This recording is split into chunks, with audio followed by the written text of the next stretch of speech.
We aren't going to waste your time, folks. We're going to get right into this. We've got a great show lined up.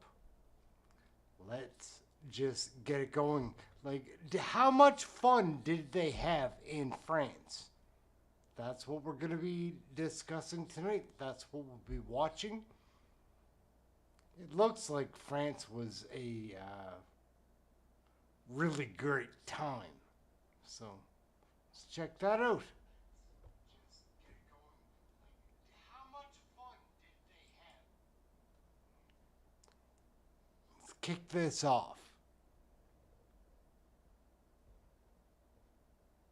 Hey everyone, quiet down. There's a bulletin on TV.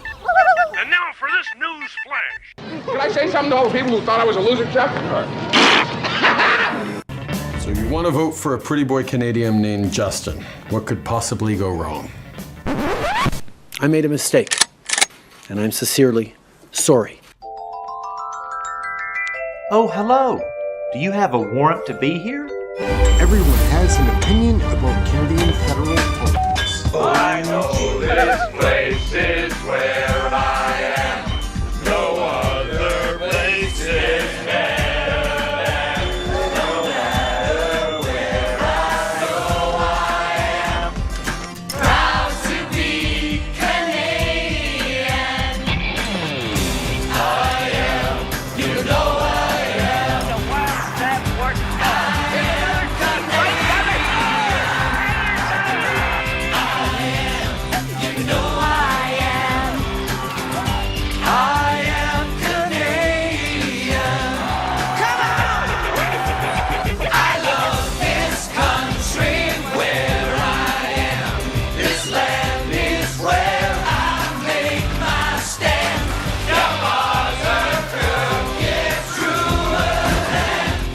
The one we call Canadians.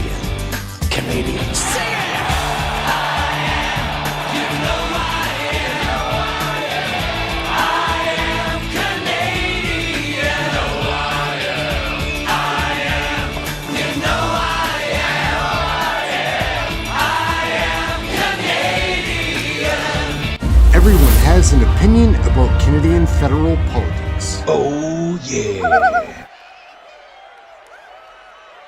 Appalling, don't you? This is outrageous, guys. Like, listen to the hypocrisy. Like, oh my goodness. Here it is. Like, we're gonna show it. You think? I mean, you're listening up there, aren't you? What's appalling about it? Well, I just think the narrative is just so dismissive of people. I mean, you know, we see a pattern of behavior from the Conservatives using name calling and, you know, personal smears of individual citizens, and just a sense that there is no decorum whatsoever in the House. I mean, look, we have vigorous opinions. We should. We're elected to come to Parliament and to debate ideas about how we're going to push this country forward and what we're going to do about a variety of different problems. But we, I think, should protect the honor of the institution while we're doing that work. Thank you.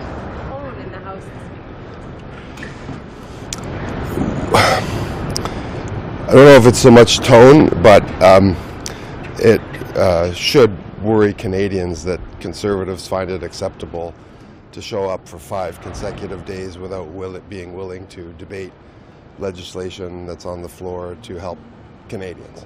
Well, they want to go to an election, and this Parliament's looking a little bit tired. So when are Canadians going to go to an election? Well, you know what? They have to convince a majority of the House of that. That's the way the system works.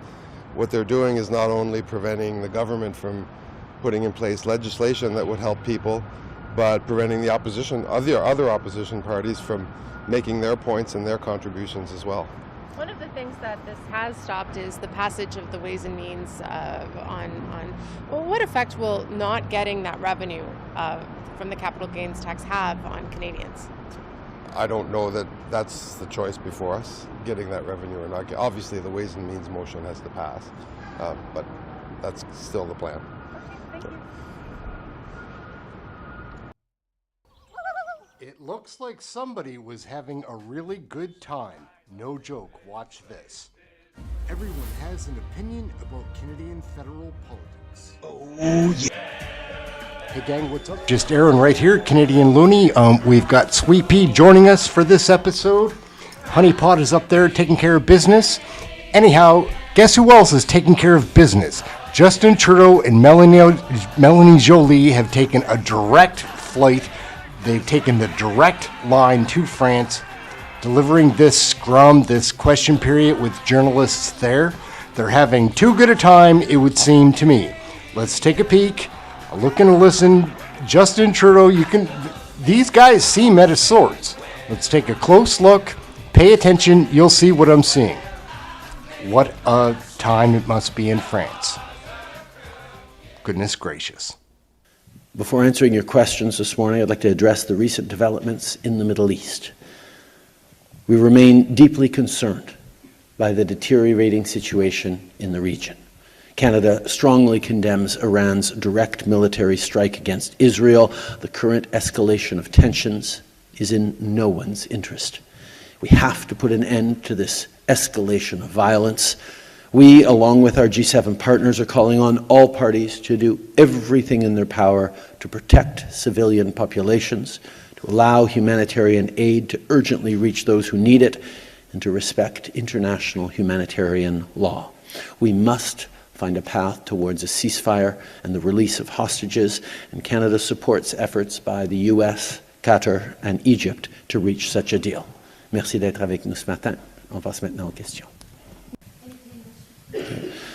We have, from the very beginning, recognized the horrific terrorist attack by Hamas on October 7th,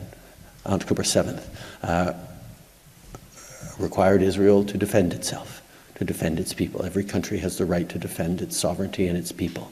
At the same time, we have consistently called for the protection of civilians and the upholding of international law.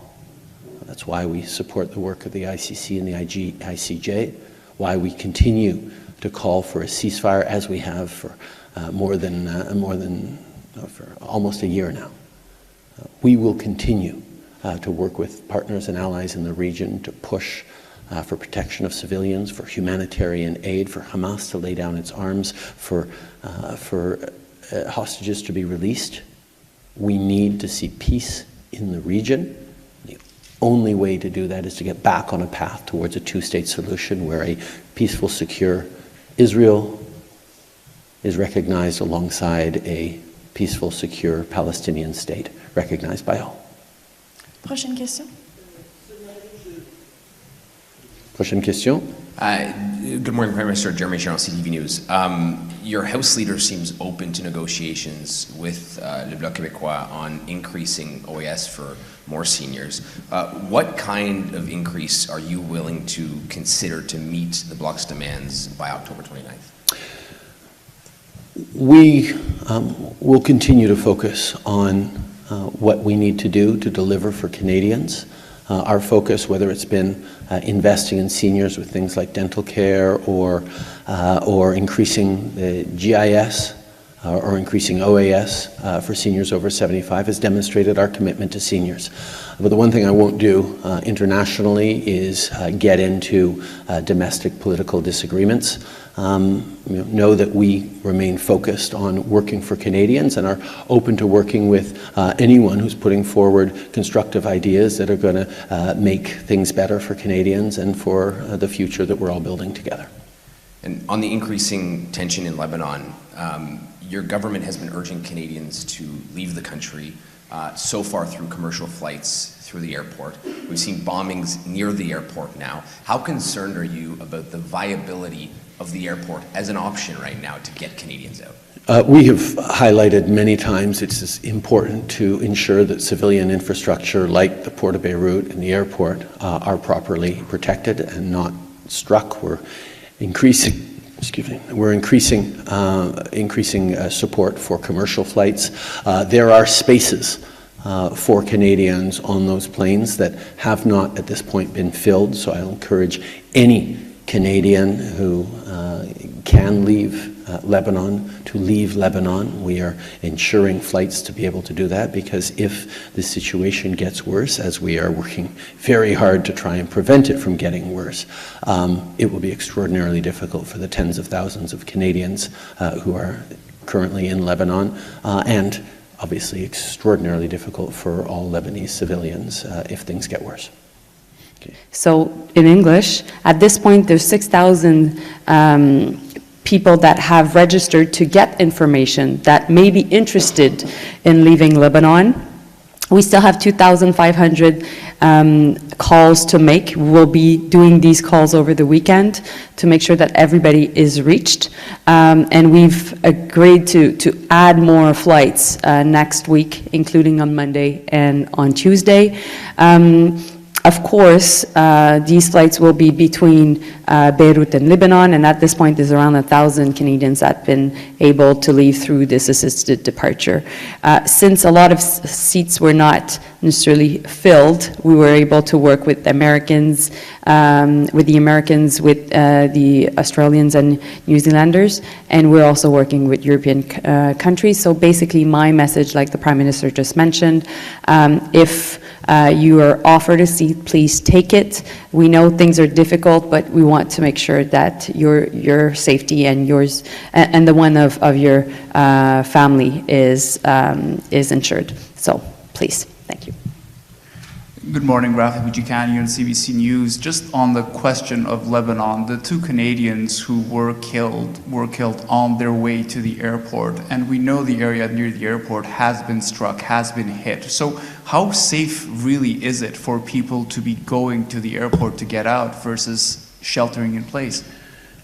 The risks in the region have been known for a long time, which is why for the past many months we have been exhorting Canadians to get out of Lebanon, to know that these were dangerous times, and we were trying to encourage all Canadians to get out. The tragedy of the 2 Canadians killed is something that weighs heavily on us, but we know we need to continue to offer opportunities for people to leave to safety, and we will continue to do that work. And would Israel occupying South Lebanon be a red line for you? Obviously, we are calling on a ceasefire immediately from both Hezbollah and Israel to be able to stabilize the situation, to be able to ensure that the United Nations resolution begins to be respected again, and to work towards peace, which includes a 2-state solution for Israel and the Palestinian state. We know that the impacts in Lebanon of the conflict in Gaza continue to run the risk of further escalation around the region. So we're going to continue to be firm about calling for an end to the violence, de-escalation, and ceasefires. Next question. Good morning, Najid Amelie, Canadian Press. I'm sure you know people in Lebanon are concerned about the risks of reoccupation south of Lebanon. So you're calling here for a ceasefire. Do you condemn Israel's decision to invade Lebanon? We have been consistent about calling for a ceasefire, calling a need to end the violence. The terrorist organizations, Hezbollah and Hamas, have caused countless deaths, but so has the response of Israel. We need to make sure that we see de-escalation, and we need to continue to hold Iran to account for its funding and organizing behind the scenes of Hamas, of Hezbollah, of the Houthis. We need to ensure that we're strengthening sanctions and response, as Israel is legitimate in wanting to respond to Iran's recent missile attacks. But at the same time, we have to be mindful about not letting this situation get further inflamed, not allowing or seeing further escalation of violence or spreading of conflict to the region. My second question is more on domestic politics. Your friend Gerald Butts recently said in an interview that a fall election is likely. Do you agree with him? My focus is on continuing to deliver concrete measures for Canadians. We're about to work on pharmacare in the House, and that's going to deliver free insulin, to people suffering diabetes, free contraceptive prescription contraceptive and contraceptive devices to women across the country. These are things that Canadians need, particularly at a time where every dollar counts in a family budget. We're going to continue to focus on the things like dental care that have already helped over 800,000 seniors. We're going to focus on things like expanding more childcare spaces at $10 a day across the country. We're going to continue to be investing in both fighting against climate change and creating good jobs. That's my focus. I'll let other people talk about politics. Croyez-vous? Yeah. As I said earlier, I'm not going to engage in highlighting domestic political differences on the international stage. But I will say that we have worked constructively with the Government of Quebec to deliver concrete responses on immigration, on the challenges related to asylum seekers and temporary workers over the past number of years, whether it's been a reimposition of a Mexican visa, closing of Roxham Road, moving forward on reducing the number of international students, or even reducing the number of temporary foreign workers. There's lots that we have been able to do, and there's more to do. We are there to work constructively while we defend people's fundamental rights at the same time. Everyone has an opinion about Canadian federal politics. Oh, yeah. All right, gang, we're going to wrap it up right there. Did it look like they were having too good a time? Who goes first? Last time you guys were up here as part of this inquiry, you talked about how you had opened some files related to the past two federal elections. Can you give us an update on the status of those? Are they still open? Have you closed them? Or will we get any update anytime soon on those investigations? Yeah, well, you know that if any ongoing files that we're not going to discuss, but we do have ongoing files. Mom, can you provide a little more details? I believe the testimony was that there has been progress, that for example, in regards to Chinese police stations, that the illegal activity stopped. What illegal activity did you stop? Providing those details would reassure the community as to progress. Well, and there's a fine line with providing that information, right? Because individuals who are charged have a right to have a fair process in the courts. And there's a balance with what's to disclose and what can't be disclosed. When they go to the court, it's full disclosure, so then the information gets out. But sometimes we can't always disclose the information of what we're investigating. Can I ask you about your shift to a greater emphasis on disruption instead of just collecting evidence for prosecution? Not to me, to him. So I would be happy to discuss that. I would not characterize it as a shift to disruption. What it is a shift or a reinforcement of the focus being on actions that lead to greater public safety and more significant impact. So it's not like we are shifting to or away something. We are simply saying that prosecution is not the gold standard meaning how we're going to be measured on whether or not we've had success. We're going to employ and have been employing more recently all of the possible options and tools, which would include disruption as well as other things, to have a greater public safety impact. What's examples of disruption, just so you can explain to Canadians what that means? I mean, you talk about parking police cars. I think Mr. Dehem must have mentioned that earlier last year. Parking police cars in front of the alleged police stations. Is that invisible? Is that, give us some other examples of disruption. So I'll be cautious in getting into some of the key examples, but one of the things is being visibly present, as you said.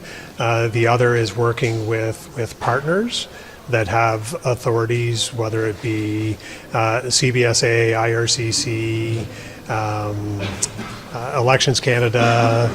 I'm having a blank here on. I guess generally it's other government departments who can operate in that space and are probably better positioned to do the disruption than the organization.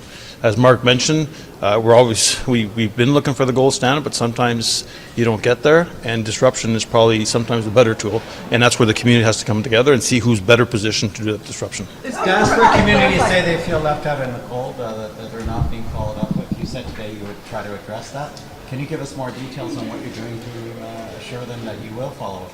So we have testified about a broad range of activities that we are undertaking and engaging with the community. I can tell you that there's members across the country that are engaging with the community 7 days a week They're not taking weekends off. They're going in, they're engaging with those people. We're creating products for the community. We're tailoring it for their languages. As we testified, there's 11 different languages in some of the more recent work that we've done. The actions that we took in some of our investigations that we talked about as well, it has garnered additional confidence in us, and we've seen the results of that, where problems that have not been reported to us in the past are now being reported to us. We're receiving feedback from members of the community that they're grateful for actions that we've taken, and they're grateful for the interest that we are taking. I spoke a little bit about PS 752, and I want to go back to that for a minute, because I can tell you that we have a large number of members of the RCMP and our integrated units, and it's important to say that our integrated national security teams are made up of RCMP and police of jurisdiction at a municipal and provincial level, and they have engaged with family members across the country, and in some cases those family members are in dire need of assistance and engagement and an ear, and that staff hears about all those problems, they absorb those problems, and it does have an impact on them, and they're dedicated to that service and helping protect Canadians and making Canada safer and making people feel safer. Some clarification on Commissioner Duhame's comments. He said charges. Are there charges pertaining to your investigation of Chinese police stations? I didn't say charges. You were asking me how come we're not releasing information, and what I said that people have a right to a fair trial, and that's why when the charges are laid in a criminal investigation, there's full and frank disclosure, and that's when the information comes out. So I didn't say there are any charges laid. Can you give actually a little more information about this? In terms, you said disruption. Have you, the individuals who you were looking at, who have not been named, who we cannot identify, are they permanent residents? Are they foreign nationals?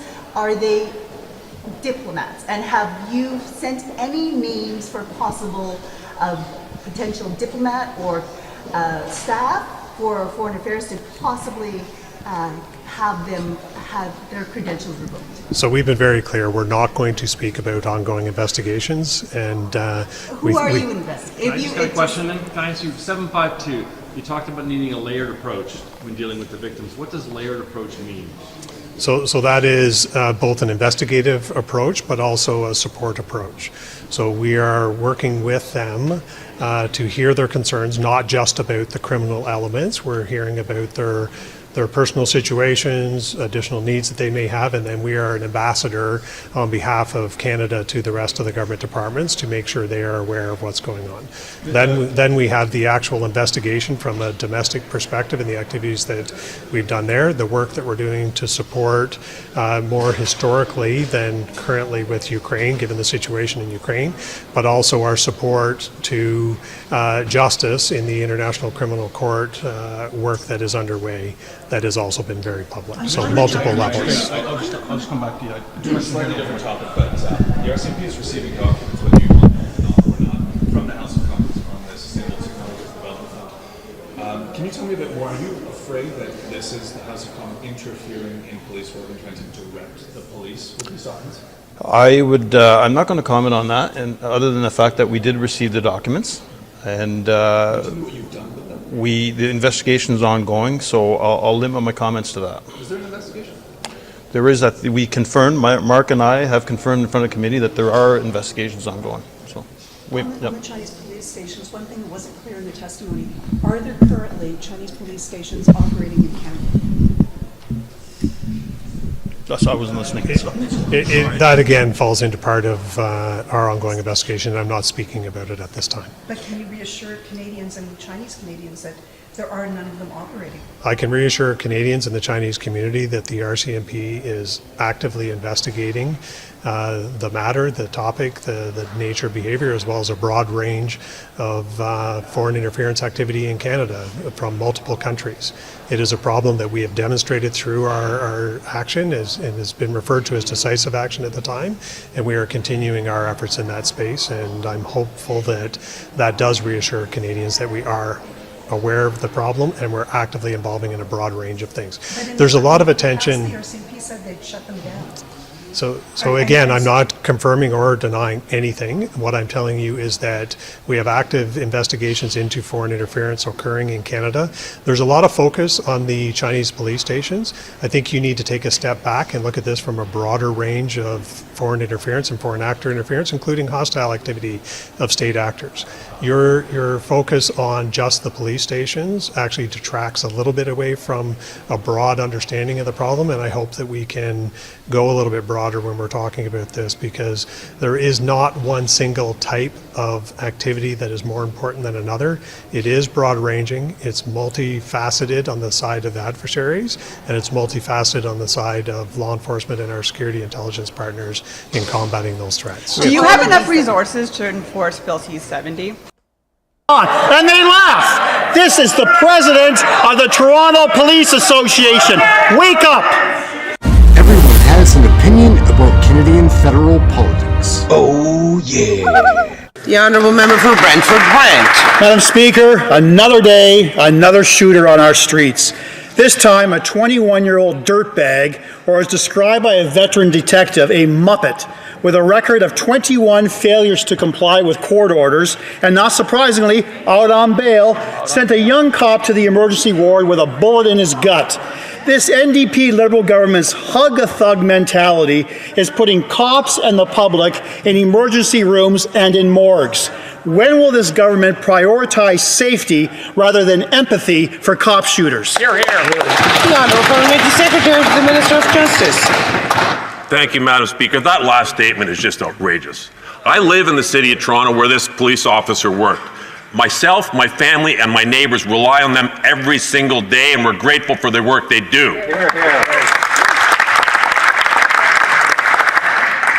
This member is a former Crown prosecutor, as he likes to remind us time and time again. It's provincial responsibility to deal with the enforcement of bail laws. The Crown prosecutors are appointed by the province of Ontario. The justices of the peace who administer the laws are appointed and paid for by the province of Ontario. He's asking the wrong people the question. The Honourable Member for Brantford-Brant. Almost everyone they arrest is out on bail. No one stays in jail where they belong. And they laugh. This is the president of the Toronto Police Association. Wake up! Every day, Canadians are waking up to more news of shootings and murders. The minister bragged that his bail reform bill would make our streets safer, but the truth is more criminals are out on bail and Canadians are more frightened than ever. This bill is a complete failure. How many more lost lives is it going to take for the government to finally embrace jail, not bail, for serious violence? Honourable Parliamentary Secretary to the Minister of Justice. Thank you, Madam Speaker. Once again, he's pointing in the wrong direction. Right. There are justices of the peace every day in the province of Ontario who are releasing people on bail because of the inhumane conditions. Can I interrupt the Honourable Member? I had a question. We allow the Parliamentary Secretary to answer. Order! From the top. Thank you, Madam Speaker. Every single day in the province of Ontario, there are justices of the peace who are appointed by the provincial government, who are letting people out on bail because the conditions inside provincially built, provincially funded, and provincially operated prisons are inhumane and not okay for people, even prisoners, to be in. There is judicial decisions by justices of the peace who have considered this fact regularly, and they said until those conditions change, that's going to be a major consideration when they're listening to bail applications. The Honourable Member for Kildone and St. Paul. The fact is, Madam Speaker, after 9 years of these Liberals, of these NDP Liberals, violent crime in Canada is up 50%. That is their responsibility, Madam Speaker, and it's really no wonder. Police report there are 790 repeat violent offenders just walking the streets in Mississauga and Brampton. Police say almost everyone they arrest is out on bail, yet Liberals have made it very clear, especially yesterday in question period, that they support repeat violent offenders getting bail, no matter what, no matter who gets hurt, Madam Speaker. What is it going to take for the Liberals to realize that their catch and release policies are costing innocent Canadians their lives? Honourable Parliamentary Secretary. They just don't understand, Madam Speaker. They don't want to understand, Madam Speaker. The laws are in place. They can't be enforced properly because the province is underfunding the system. 1 hour ago, none other than Ben Mulroney was on his podcast, and he said one of the biggest problems is the lack of resources provided by the provincial government in the province of Ontario, and that's why people are getting out on bail.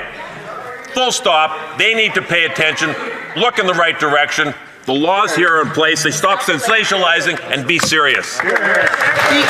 Everyone has an opinion about Canadian federal politics. Oh, yeah. Alright guys, so we're gonna have to cross right over into something even more ridiculous. This is all just stuff from this week. Oh my god, it's ludicrous. Like, how many lines do you think they were blowing in France? Like, again, you know the look, if you know the look, or you don't if you don't, but if you do, you do. That's pretty funny. Anyway, we've got more fun videos to show. This one is a little scarier than the other ones. Today, I wrote a letter to Canada's lobbying commissioner after reviewing the situation of Justin Trudeau's appointment of his new de facto finance minister, Mark Carbon Tax Carney. Look, this is incredibly concerning when we've seen what happened in the hours after Justin Trudeau appointed Mr. Carney to this position. We saw that Mr. Carney's self-described good friend, the head of Telesat, received a $2+ billion loan. We've seen the announcement of discussions that Brookfield, Mark Carney's, the company that he's the chair of, now being able to enter into discussions with the federal government for a $50 billion pension scheme, so giving them access to more than 10 billion Canadian pension dollars. And we know that changes to mortgage rules with Brookfield owning Canada's largest private mortgage insurer is going to benefit that company, and that's reflected, of course, in the 6-month stock price high that was seen following that announcement. Now, we've asked the Liberals these questions. We've asked if this has been reviewed by the lobbying commissioner, and at the ethics committee, we've asked for Mr. Carney to appear at committee. And we'll be taking up that matter again today because the Liberals would not let it pass during previous discussions. And so perhaps today they will allow for some transparency to happen and for Mr. Carney to be called to testify at the Standing Committee on Access to Information, Privacy and Ethics. But for now, we're going to look to an independent officer of Parliament, Canada's Commissioner of Lobbying, to review these allegations and other that are outlined in my letter. So we have asked the Liberals if they cleared Mr. Carney's appointment and fundraising for the Liberal Party with the Lobbyist Commissioner, and they haven't answered. The Office of the Lobbying Commissioner and the Lobbying Act was put in place to address a major influence scandal of the last Liberal government. And frankly, this new situation stinks. The head of a $1 trillion everything corporation having unfettered access to Liberal cabinet ministers while fundraising for their party, while his company reportedly asked for billions of tax dollars. The Office of the Lobbying Commissioner, it exists for a reason, and we've asked her to look into the situation because there's a lot to suggest that she should. Après 9 ans de ce gouvernement libéral, la corruption semble devenir une monnaie courante au sein de ce gouvernement. On l'a vu aujourd'hui, la Chambre est paralysée pour 2 questions de privilèges parce que le gouvernement enfreint les règles à plusieurs reprises. Et aujourd'hui, mon collègue a écrit à la commissaire aux lobbyistes pour faire toute la lumière sur les relations qui existent entre Mark Carney, le ministre des Finances fantôme du gouvernement Trudeau, et son gouvernement. On sait que M. Carney a été nommé grand chef pour conseiller M. Trudeau sur les questions financières, au même moment où sa compagnie demande des milliards de dollars au gouvernement. On pense que la commissaire au lobbying doit faire toute la lumière. On a demandé aux libéraux si des questions avaient été posées à la commissaire concernant ce dossier, ce conflit d'intérêts qui nous apparaît flagrant à première vue. Les libéraux ont refusé de répondre. Les libéraux ont tout fait pour tenter d'empêcher Mark Carney de paraître et de témoigner en comité. Donc, aujourd'hui, on va continuer. On a écrit à la commissaire aux lobbyistes pour faire toute la lumière sur cette relation entre Mark Carney et le gouvernement libéral. On sait qu'un conflit d'intérêts, c'est quand tu peux avoir accès facilement à des ministres et que ces ministres se sentent un peu redevables.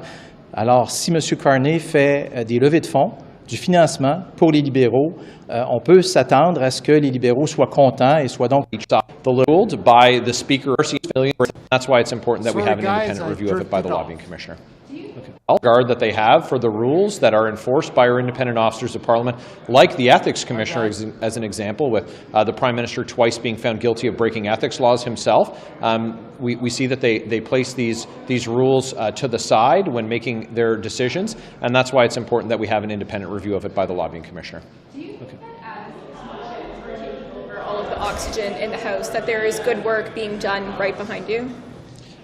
Look, the House is seized with multiple issues of Liberal corruption that actually don't even include the issue that we've raised today, this latest issue. But the most recent one to seize the House, that's one caused by the Liberals allowing for hundreds of millions of dollars in dozens of conflicts of interest to flow inappropriately to Liberal insiders under a Liberal-appointed chair who was found guilty of breaking Canada's Conflict of Interest Act. A majority of members of the House of Commons did vote ordering the government to turn over its documents to the RCMP so that they can review them and take appropriate decisions.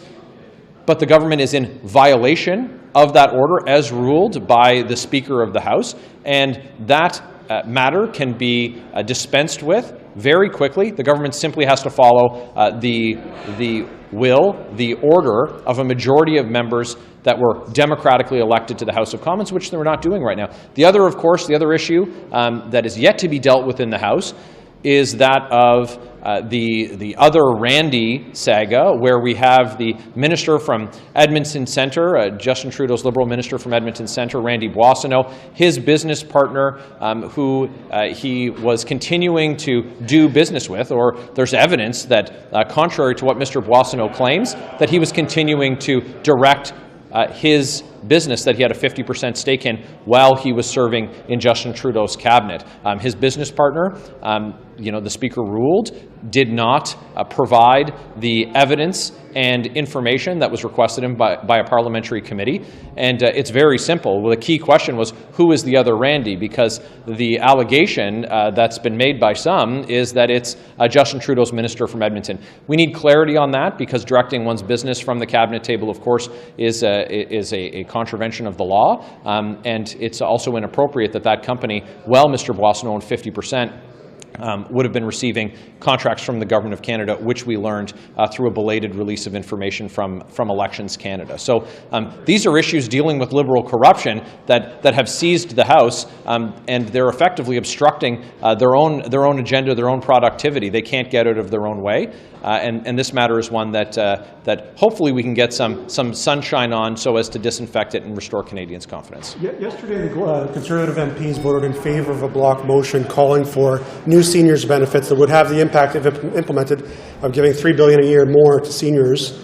Does that mean that the Conservatives are promising to implement that if you form government? Look, the number one thing that we've been talking about every day, and we're going to talk about it again today in just a few moments, and that's that the economic misery that's been caused by 9 years of Justin Trudeau and his NDP Liberal government, their inflationary spending is having the effect of vaporizing the savings, the pensions of Canadians. Canadian seniors are now using food banks in record numbers. The best way that we can address that in the shortest order is what we've committed to do, and that's to axe the tax, build the homes, fix the budget, and stop the crime. And the only way we can do that is by having a carbon tax election, so a common sense Conservative government can save Canadians from the economic vandalism being perpetrated by Justin Trudeau. Thanks very much for your questions. Thank you. Good afternoon. I want to talk briefly about what has been going on in the House of Commons for the past week. For Canadians, it's important that we get back to debating advancing the issues that matter to them, and particularly when it comes to advancing important legislation. However, what's happening right now is something that every single Canadian should be extremely alarmed about. The Conservative Party of Canada has put forward a motion that would blur the lines of the independence of our democratic institutions, notably that between the legislative branches of government and the judicial branches of government. Every branch of government, with the exception of the legislature, is bound by the Charter of Rights and Freedoms. And now the House of Commons and parliamentarians have extraordinary powers and extraordinary privileges that they get to exercise, should be in the support of democracy. But what we are seeing the Conservatives do right now is attempt to use those extraordinary powers and extraordinary privileges to get around judicial oversight and to basically trample the charter rights of Canadians. They have the power, and it is confirmed, and Parliament has extraordinary powers, to be able to compel documents. That is something that is agreed upon. But what they are doing for the first time, unprecedented in Canadian history, is compelling documents not for the use of parliamentarians, but to give directly to our federal police, to the RCMP. Now, there's a reason why the RCMP normally and have the responsibility to get a search warrant or to get a subpoena or to go to a judge to get information from Canadians, because they are bound to protect the charter rights of Canadians, and if they're going to suspend those rights, they have to have the authority to do that. But what the Conservatives are trying to do is to say that they are going to use the extraordinary privilege and power of Parliament to go around those very necessary and correct judicial oversight mechanisms, to go around the charter-protected rights of Canadians. And now they are saying, oh, well, we're not telling the police what to do here, but we're giving them the documents. Well, that is completely inappropriate, and it is a complete abuse of power, and it is something that should not happen in a democracy. And Canadians need to be alarmed that if they are going to do this in this instance, what else are they going to do?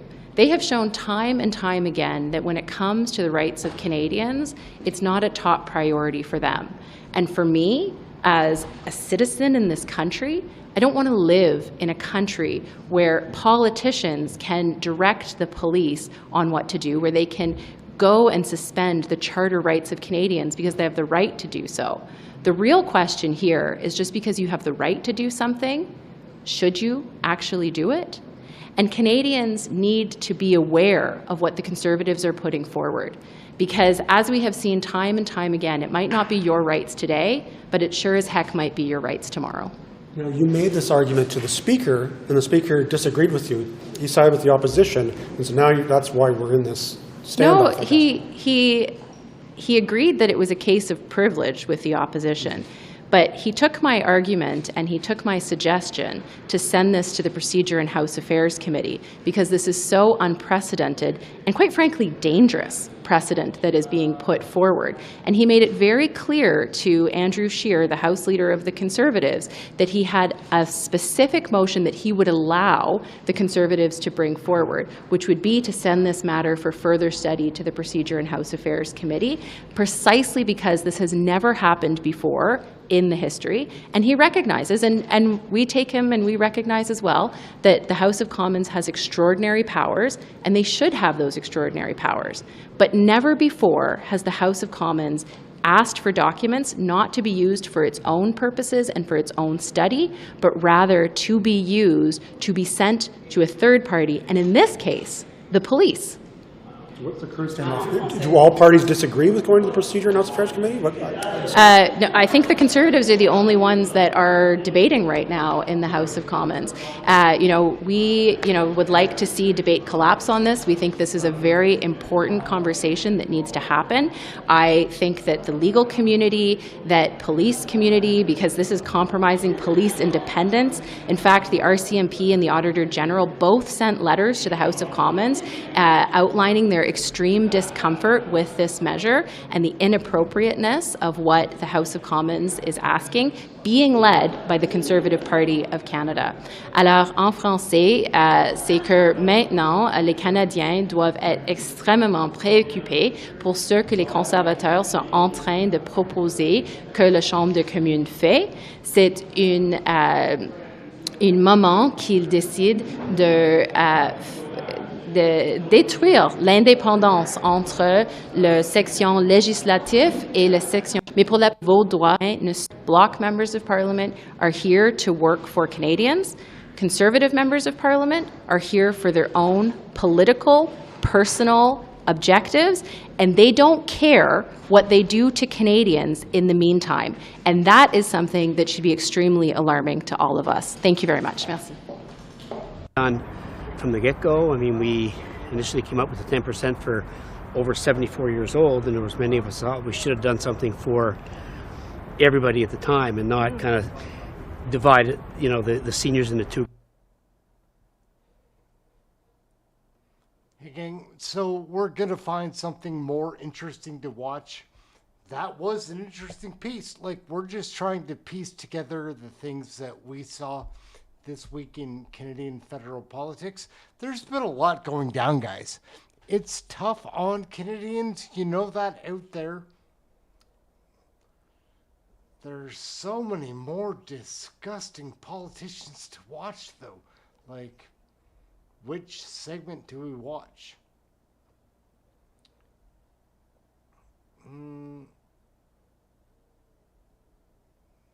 We'll watch this. I'm asking you, Minister, one last time. You saw it with your own eyes. You saw what happened. Are you not willing to admit that clearing more forest and using more prescribed burns could have prevented the town of Jasper from being burned down? Everyone has an opinion about Canadian federal politics. Oh, yeah. We'll start the first round off with Mr. Soroka for 6 minutes. Thank you, Mr. Chair, and I'll be sharing about the last 2 minutes with MP Mazur. Minister Guilbeault called the wildfire in Jasper a success. A third of the town was destroyed, thousands are homeless, and nearly $1 billion in damage. Did his failure to implement proper mitigation go against your job to prepare for this emergency?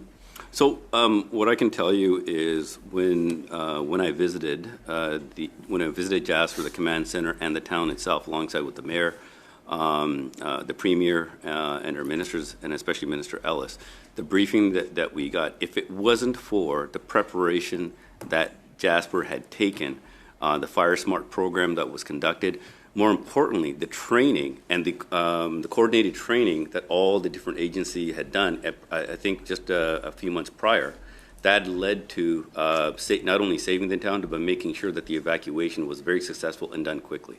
Okay. The wildfire in Jasper was a disaster waiting to happen, with experts and officials raising alarms for over 8 years.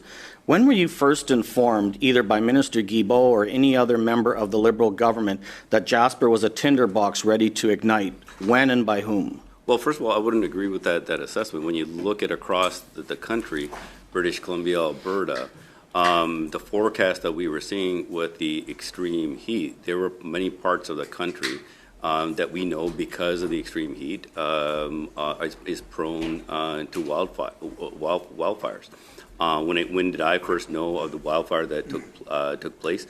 It was just actually, I believe, a few days before that the evacuation took place. When we were informed, well, one thing we always make sure through the Government Operations Center, to making sure that all the resources are in place, and do they have all that was needed, and everything that we were told at that time, additional resources were being moved in, and that things were being held at that time until those gusts of wind that I was talking about that made the situation extremely worse, that have never happened apparently in Jasper before.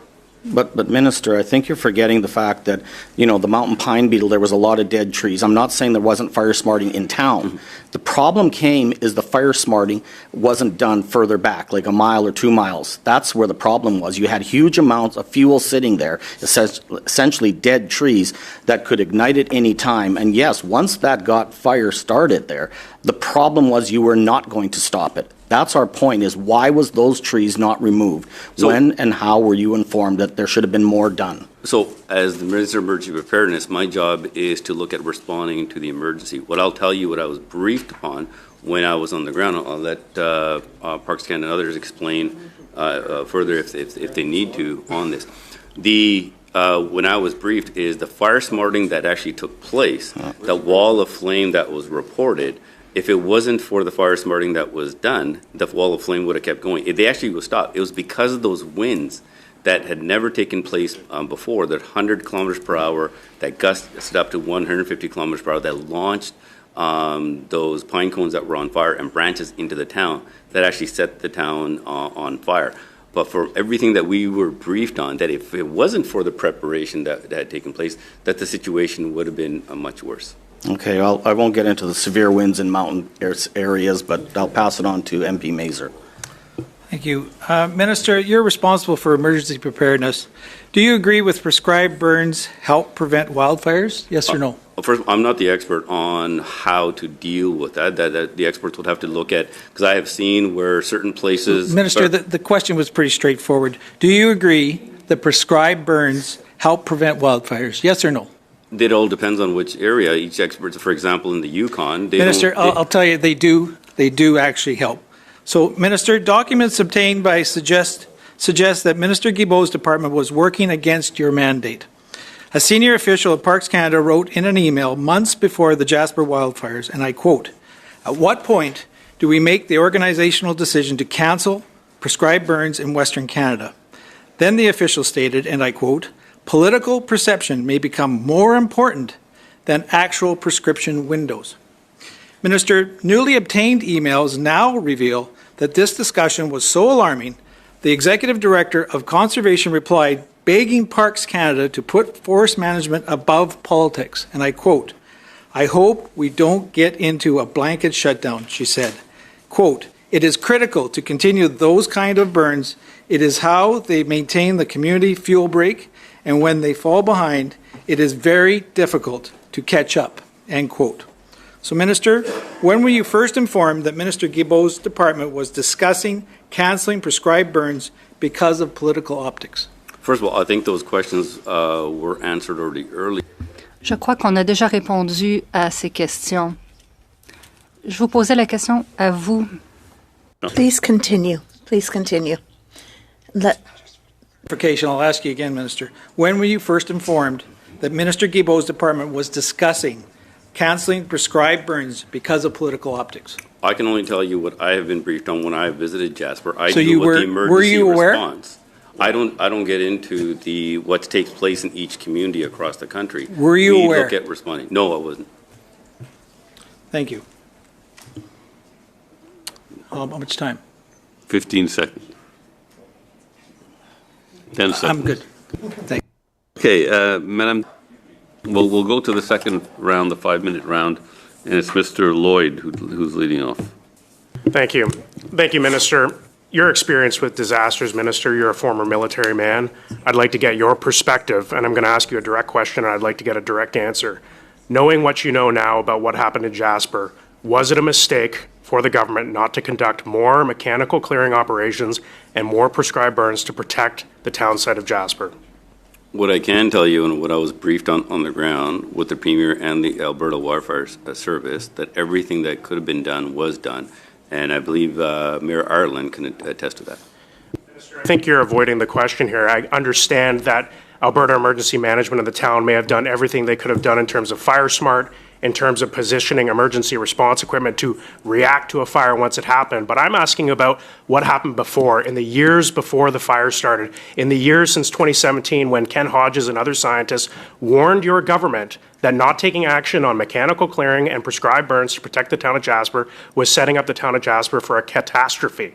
Knowing what you know now, Minister, and with your extensive experience, will you say whether or not it was a mistake for Parks Canada not to more extensively clear the forest and use prescribed burns to protect the town of Jasper? The only thing I can tell you is what I have been briefed on when we were involved with the emergency, and what we were briefed on the ground with all the Alberta, from the Premier and other ministers, that everything that could have been done was done. In fact, if the preparation hadn't taken place, that the whole town could have been lost. Well, Minister, we could have avoided the town being burned down at all if we had taken extensive action to clear the dead pine beetles that scientists warned your government needed to be cleared in order to prevent the fire in Jasper. I'm asking you, Minister, one last time.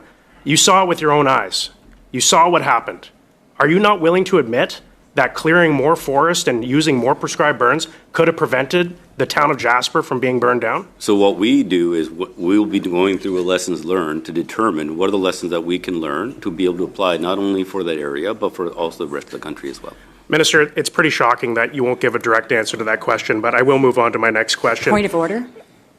Hold my time, please. Yes, Ms. Yeah, I just find the member opposite, is being, questioning the minister's integrity by repeating that That's not question true, but and then that's saying not a point of order. Questioning that again. And it's Standing Order 18, by the way. It's not a point of order. It's not a point of order, but I appreciate the break, though. Thank you. okay. Let's continue, but let's be respectful, I guess. Okay, go ahead. Thank you. I'll move on to my next question, Minister. You did talk about a time of reflection, and I think that is important, but we need not just to reflect, we need to take action. I've been told by scientists and people on the ground that the town of Jasper is still at significant risk, particularly to the northwest of town where there still is significant stands of pine beetle-infested dead pine trees that pose a significant risk to the town. What is Parks Canada doing immediately to prepare the town of Jasper to face this risk so that we don't have a repeat of what we had this last summer? So because I can only answer for my portfolio, what I can tell you is we have learned from whether it's Fort McMurray, West Kelowna, Enterprise, and we try to share those lessons. And we will be making sure that all the lessons that have been learned here will be applied not only to that area but for others. And what I have also been assured is looking at what else needs to be done. And this is one thing that I took away from Mayor Ireland, who's personally had to deal with the devastation of losing his own home, is the work that needs to be done. They have to do. Minister, I'll have to cut you off because I've given you some time there. What needs to be done is we need to start clearing these trees, and we need to take action to prevent the fire from hitting Jasper and other towns in the Rocky Mountain National Park and our other national parks that are at risk. But I'll move on to my next question, Minister. The way that you're speaking here at committee, I think it would be more appropriate if your ministry was the Ministry of Emergency Response, because I'm not seeing a lot of preparedness from your government. What role did you take in the years and the months leading up to this Jasper fire to prepare Jasper and other towns and national parks, which are under federal jurisdiction, for the threat of wildfires? You as Minister of Emergency Preparedness, what did you do? So as our role in emergency preparedness, one of the things we do is look at on the prediction of where potentially fires can take place. We have made that information available as far as possible. The other aspect, one of the things we have prepared is making sure that evacuees need the support. That's one of the things that we also learned from last year, and the humanitarian workforce program played a very important role in that. When it comes to the preparedness side, that's a shared responsibility that happens with the provinces and the municipalities to be able to work together. Thank you. I only have 30 seconds left, Minister. I have given you some good time to answer that. What day did Alberta make a request for assistance with Jasper? What day did the request for assistance come to you? Well, the actual first request that was made was actually not for Jasper. We were actually. I'm asking for the one for Jasper specifically, though, Minister. But I need to, I'm trying to explain to you the actual how the situation took place. It wasn't just like a one moment then another. When I was on the phone with Ministerial throughout the day, we were actually looking at providing support for northern Alberta, while literally at the same time the situation in Jasper is deteriorating. So we didn't even look at where the resources were going. We were dealing with Jasper, and then the decision was made during my visit is to shift the resources, and that was their decision.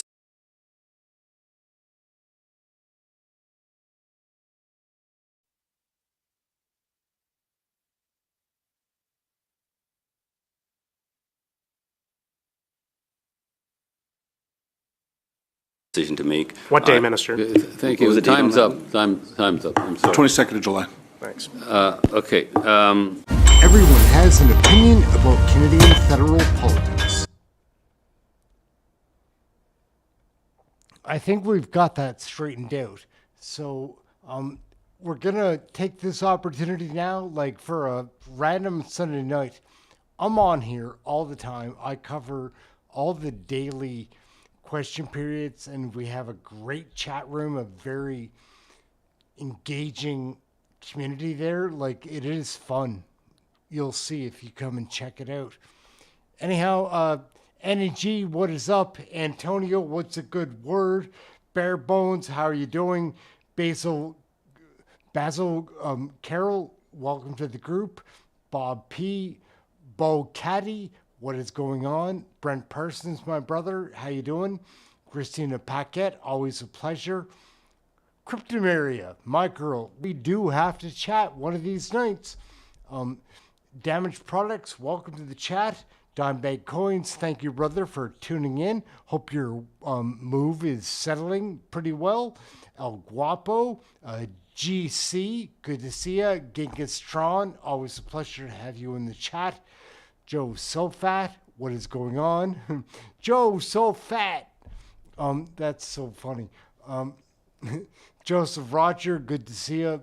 Megan RP, these handles sometimes crack me up. Like Scott Campbell, always good to see you, brother. What's up out there? Thomas Gordon, welcome to the chat. Good to see you. Tracy Smith. I'm gonna wrap it up right there. That's all the names that I see. Like, if you're like hiding your name or something like that, not gonna be able to get it to you. Anyhow, we maybe have some more videos to watch. Let's watch this one. We'll watch this. No. Oh. It's not.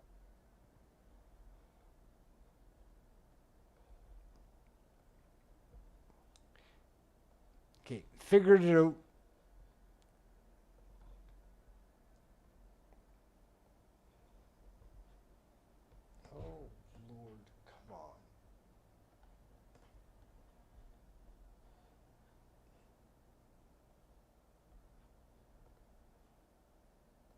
About Canadian federal politics. Oh, yeah.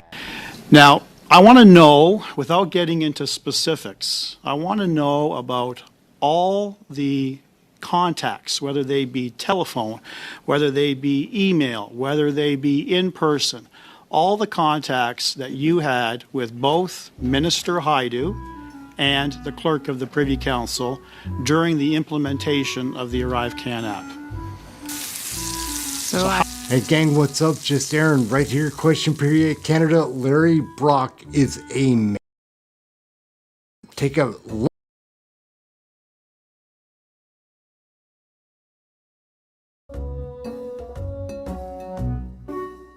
Contracts has more than doubled, costing taxpayers $20 billion. And now we have a classic example of government waste and abusing the taxpayer. So I'm going to focus my questions to you, Ms. Jeffrey. You mentioned in the earlier rounds that ultimately you report to Minister Haidu at the time during the implementation of the ArriveCan app. She was your direct minister. And you also reported to the PCO, the Privy Council Office. Is that correct? The role of the President of the Public Health Agency of Canada. Yeah, and directly reporting to the PCO is the clerk of the Privy Council is who you'd be reporting to, correct? For the purposes of the administration of the public service. Right, but during the course of the ArriveCan implementation, you were reporting to the Privy Council office. And you are aware that the Privy Council office literally acts as a deputy minister for the Prime Minister. Is that correct? The Public Health Agency functions as part of a health portfolio. I'm not asking you about that, ma'am. I'm asking you about the structure of the Privy Council office. That's the question. And would you agree with me that that really acts as a deputy minister to the Prime Minister? Yes, that's one of the functions. Thank you. Now, I want to know, without getting into specifics, I want to know about all the contacts, whether they be telephone, whether they be email, whether they be in person, all the contacts that you had with both Minister Haidu and the clerk of the Privy Council during the implementation of the ArriveCan app. So how frequently, let's start with the Minister Haidu, how frequently were you consulting with her and informing her about the implementation of the app? So I would just clarify that it would be the role of the president of the Public Health Agency, since I've been in the role for 1 year, so not me personally. However, there was structured COVID governance focused on the measures that were being taken at the border. So here I want to distinguish. Again, I'm not talking, ma'am, the question is very specific. I'm not talking about content. I'm talking about frequency.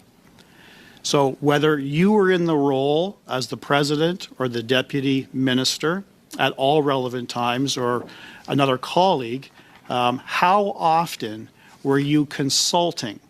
Telephone, email, meetings with Minister Haidu during the implementation of the app, but specifically the 177 versions of the app is the question. Can you provide an answer to that, please?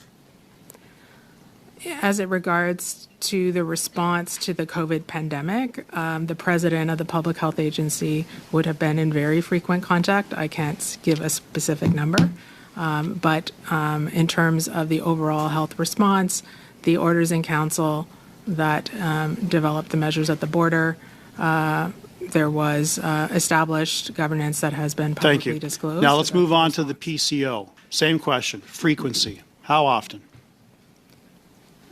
There were regular committees and governance structures that met about the COVID response. Okay. And clearly you were not sharing with either Minister Haidu or the Clerk of the Privy Council all of the failings that the Auditor General has identified. Were you? The responsibility to put in place the governing structure around the development of the app was... Were you explaining to them about all the failings as identified by the Auditor General? Were you explaining to them that we have no contract, we have no budget? Were you giving some indication that this is really falling off the rails? Did you do that? We were briefing, I'm sure at the time.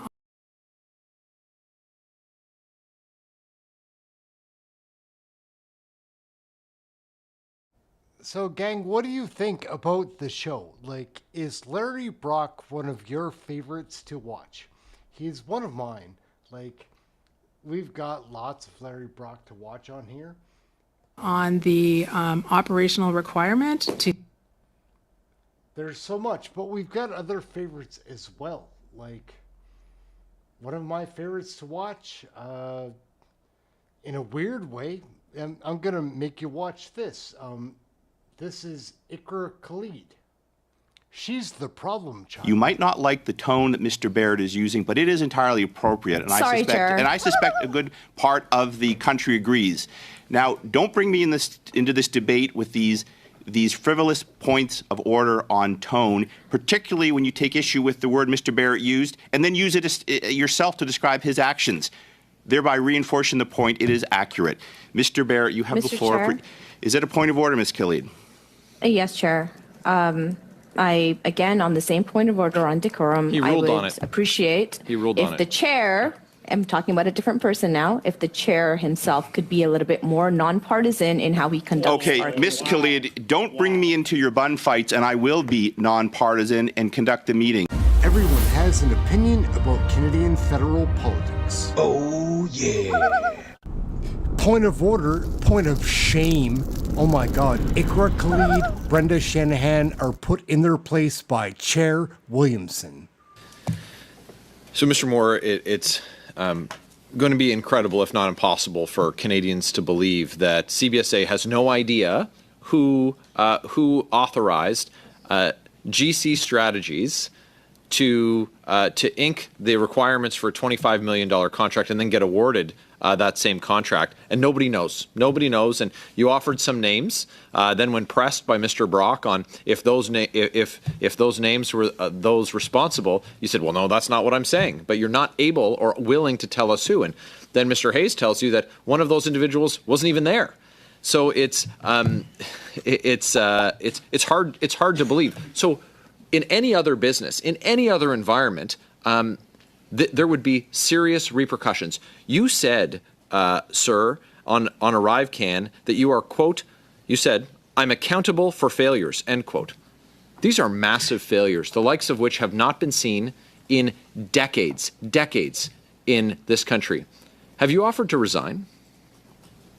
No, I've not offered to resign because I'm actually very proud of what we've achieved over the last 6 years. That's shameful. There's nothing to be proud of in this. And I would, if I had time, I'd dig into the supposed cost savings. But the paper-based applications, those were human costs. Point of order, Chair. Yes, Ms. Shanahan, point of order, please. Again, the shameful treatment of our witnesses who are She's using the same word I used. Actually, it is the decorum in committee. It is Standing Order 117. So she's calling it shameful, and Chair, but I said shameful? I call upon you to ensure the respectful treatment of she's using the same word, the witnesses that appear before us today.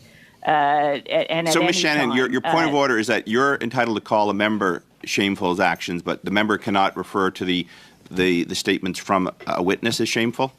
I am saying that the words that the member You used the same word, Brenda. With the witness, it's in questioning a witness, is not appropriate. It is inappropriate to this committee. Your cover-up is inappropriate. To call Shanahan. a civil servant to call upon a civil servant to resign, and then to say that that is shameful. That is not worthy of this committee. We are here to ensure the accountability of civil servants, and we take that work very, Ms. Shanahan, okay. very Ms. Shanahan, first, you know, it is my practice both to give members latitude to ask their questions and I think more unique for this committee to allow witnesses to respond fully, and I seldom cut them off because I think it is a benefit for this committee to hear answers. But Ms. Shanahan, one of the issues before this committee is the lack of answers that have come from the Government of Canada about who is responsible. I am tired of hearing that this is, we will fix it next time, when this is about the auditor's report finding out what happened. You might not like the tone that Mr. Baird is using, but it is entirely appropriate. And I suspect a good part of the country agrees. Now, don't bring me into this debate with these frivolous points of order on tone, particularly when you take issue with the word Mr. Barrett used and then use it yourself to describe his actions, thereby reinforcing the point it is accurate. Mr. Barrett, you have the floor. Chair? Is it a point of order, Ms. Killian? Yes, Chair. Again, on the same point of order on decorum, I would appreciate if the chair, I'm talking about a different person now, if the chair himself could be a little bit more nonpartisan in how he conducts Okay, Ms. Killian, don't bring me into your bun fights, and I will be nonpartisan and conduct the meeting. You're going to continue to disrupt opposition members from asking questions, then I will get involved and make a ruling, as is my job. I'm not just a potted plant up here that's going to watch the clock. But as you get more political and try to cut opposition members from asking legitimate committee questions, I will reinforce their rights as members to ask it. Mr. Barrett, you have the floor for 3 minutes, 40 seconds, please.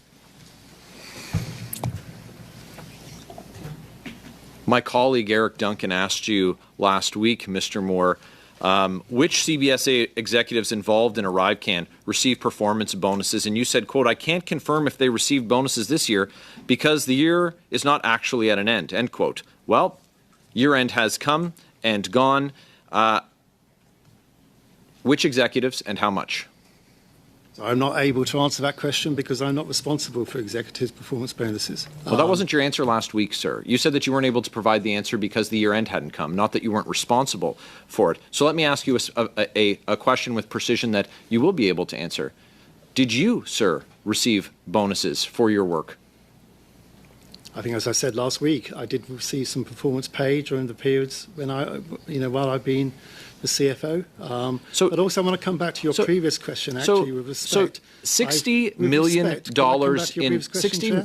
million in waste, along with allegations of fraud, forgery, and corruption, and this Arrive scam sees executives like yourself taking bonuses. You said, and I quote, "I'm accountable for failures," end quote. You said that today. Where is the accountability? So everyone keeps their job, everyone gets a bonus, and Canadians are on the hook for all of it, for tens of millions of dollars. And the supposed cost savings of paper versus this application, well, those paper costs were human costs. All of those humans are still being paid. These were costs on top of it. And so much of it, tens of millions of dollars of it, are grift, are just liberal insiders getting rich while Canadians get hammered and have to pick up the bill. And so it's egregious. It's egregious is what it is. I have a question for the Deputy Auditor General. In your report on page 5, there's a table. It's Exhibit 1.1, estimated costs of the main contractors on the ArriveCan application at 31 March 2023. Of course, this details the $19.1 million that GC Strategies received that, of course, they deny getting paid. And of course, CBSA has no concept on how any of the contracts awarded to these two grifters were awarded. But at the bottom of that table, there's a line other, and it's $6.1 million. Obviously, the big numbers draw a lot of attention, that $19 million. But this $6.1 million. So Canadians are now wondering how much of this corruption exists in the system and what makes up these companies. Are there numbered companies involved? Because we need to understand who it is that's getting rich off of this project that, of course, Border Service officers said was absolutely ineffective and prevented them from fulfilling their responsibilities. And we've heard that from their union representatives and directly from BSOs themselves. So that's $6.1 million. Who makes up that list? So we didn't include the details in our report. All of those companies, contractors, received less than $1 million. That was the cutoff that we used for the table. As we said in the footnotes to the table, there were 21 contractors. We haven't notified those contractors of the fact that we would name them in the report. We didn't name them, but there were 21. So we're talking from the low dollar values up to at the high end, possibly $1 million. Are you able to furnish the committee with a list of those contractors? We do have a list of those names, and we can provide it to the committee. Thank you very much. I appreciate the work of the Auditor General's office. Thank you, Mr. Barrett. That is your time. Thank you for sticking it out the whole video, guys. My name's Aaron. This is Canadian Looney. We have a lot of fun here sharing what we learn.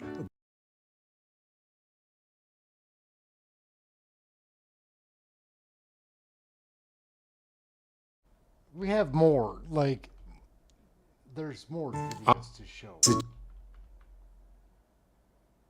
It's frustrating to see what's happening to my country, like our country. It's disgusting how downhill it's gone in a very short period of time. For the longest part of my life, I thought that I lived in the premier country. I don't feel like that anymore. What? I think that we've got premier people, but like, number one, I love Canadians. Not all the politicians, though.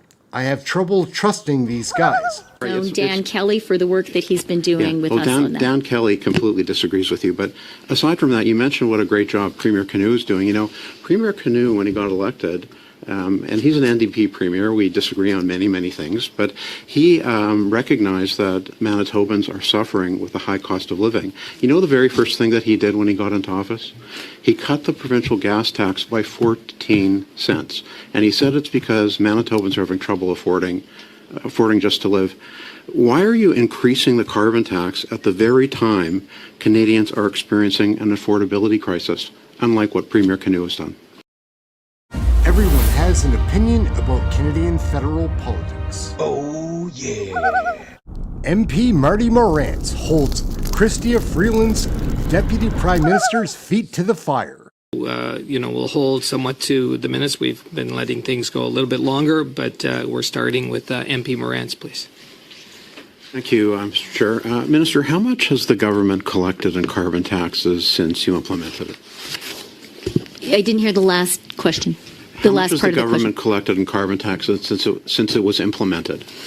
So thanks for the question, and it gives me an opportunity to be really clear about the price on pollution. This is revenue neutral. All Sorry, the Minister, money that is collected, it was a pretty specific all question. the money that is Just the collected number, how much goes back directly to Canadians. I only have limited That time, is Minister. the key point. How much has your government collected in carbon taxes? Also an opportunity for me to point out that Manitoba families will be getting $1,200 this year. Again, Minister, if I could just have the number, how much have you collected in carbon taxes? The key point, which Conservatives consistently are trying to keep from Canadians, is that the price on pollution is completely Again, revenue neutral. Minister, it's a the very money straightforward does question. not go Canadians in. want the answer The to. money What is- does not go into general I just have revenues. limited It is time. I'm sorry, returned Minister. to Canadians. What is the dollar value of all carbon taxes collected since the tax was implemented? The key point is that is money in the pockets of Canadians. For Manitoba families this year, it's going to be $1,200. That is making a real difference. Just the number, Minister. How much has the government actually collected in carbon taxes? As I said, the key point is it's all money that goes back to Canadians. It goes back to your constituents, my constituents, Daniel's constituents. With the greatest of respect, it's not Mr. revenue Halland's neutral. In fact, the It is estimates, revenue neutral. no, the Minister, the estimates say that you refuse to answer giving accurate information, Minister. The government's own financial documents, your main estimates show that you've collected $20.7 billion in carbon taxes and has only paid out $18.6 billion since the carbon tax took effect. Oh, your government has collected over $2 billion out of the pockets of Canadians since the tax was implemented that you have not paid back. That's from your own main estimate. So will you correct the record and admit the truth? No, it is 100% revenue neutral, and I'm glad. Are you saying the main estimates are wrong? I am saying that that is money that is being held for small businesses, and small businesses will have good news soon because that money is going to be returned to them, as we have committed to from day one.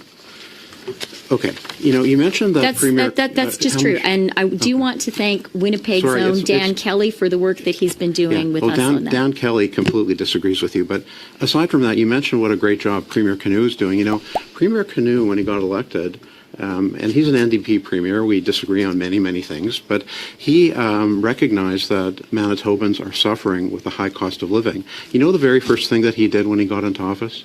He cut the provincial gas tax by 14 cents. And he said it's because Manitobans are having trouble affording just to live. Why are you increasing the carbon tax at the very time Canadians are experiencing an affordability crisis, unlike what Premier Canoe has done? So there's a lot we disagree on, but I'm glad we can agree that Premier Canoe is off to an excellent start as the leader of Manitoba. So will you follow his example then and pause the increase in the carbon tax? One of the things I admire about his leadership is his commitment to a climate plan for Manitoba, because he knows that that is an essential foundation of attracting investment and good jobs in Manitoba. Take the jackboots off the necks of Canadians. I must say that that language is entirely inappropriate when we're talking about a democracy. Well, I began by talking about Prime Minister Mulroney and the exceptional courage he showed in recognizing Ukrainian independence. There are people in the world right now who do have real dictatorships oppressing them, like the people of Ukraine. And to use that language, talking about a government policy you disagree with, is entirely inappropriate and cheapens our discourse and our democracy. There are 7 premiers who have now called on you, representing close to 25 million Canadians, who are asking you to stop this tax increase. Premier Ford has also reduced the gas tax in Ontario. Why are you increasing taxes on Canadians at the very time they need a break? Let's be very clear. And your line of questioning actually helps to highlight this. The price on pollution is revenue neutral. Every single penny. Yes, it is. According to your main estimates, it is not. Every single penny goes back to Canadians, and the $2 billion that you have highlighted, that is money for Canada's small businesses, and Canada's small businesses 6 years for it, Minister. will be getting small businesses. that money back, and I look forward When? to announcement What in date? due course. Thank you. Morantz and So, gang, what is going on? Why can't Chrystia Freeland, Deputy Prime Minister, Minister of Finance, give any straight answers?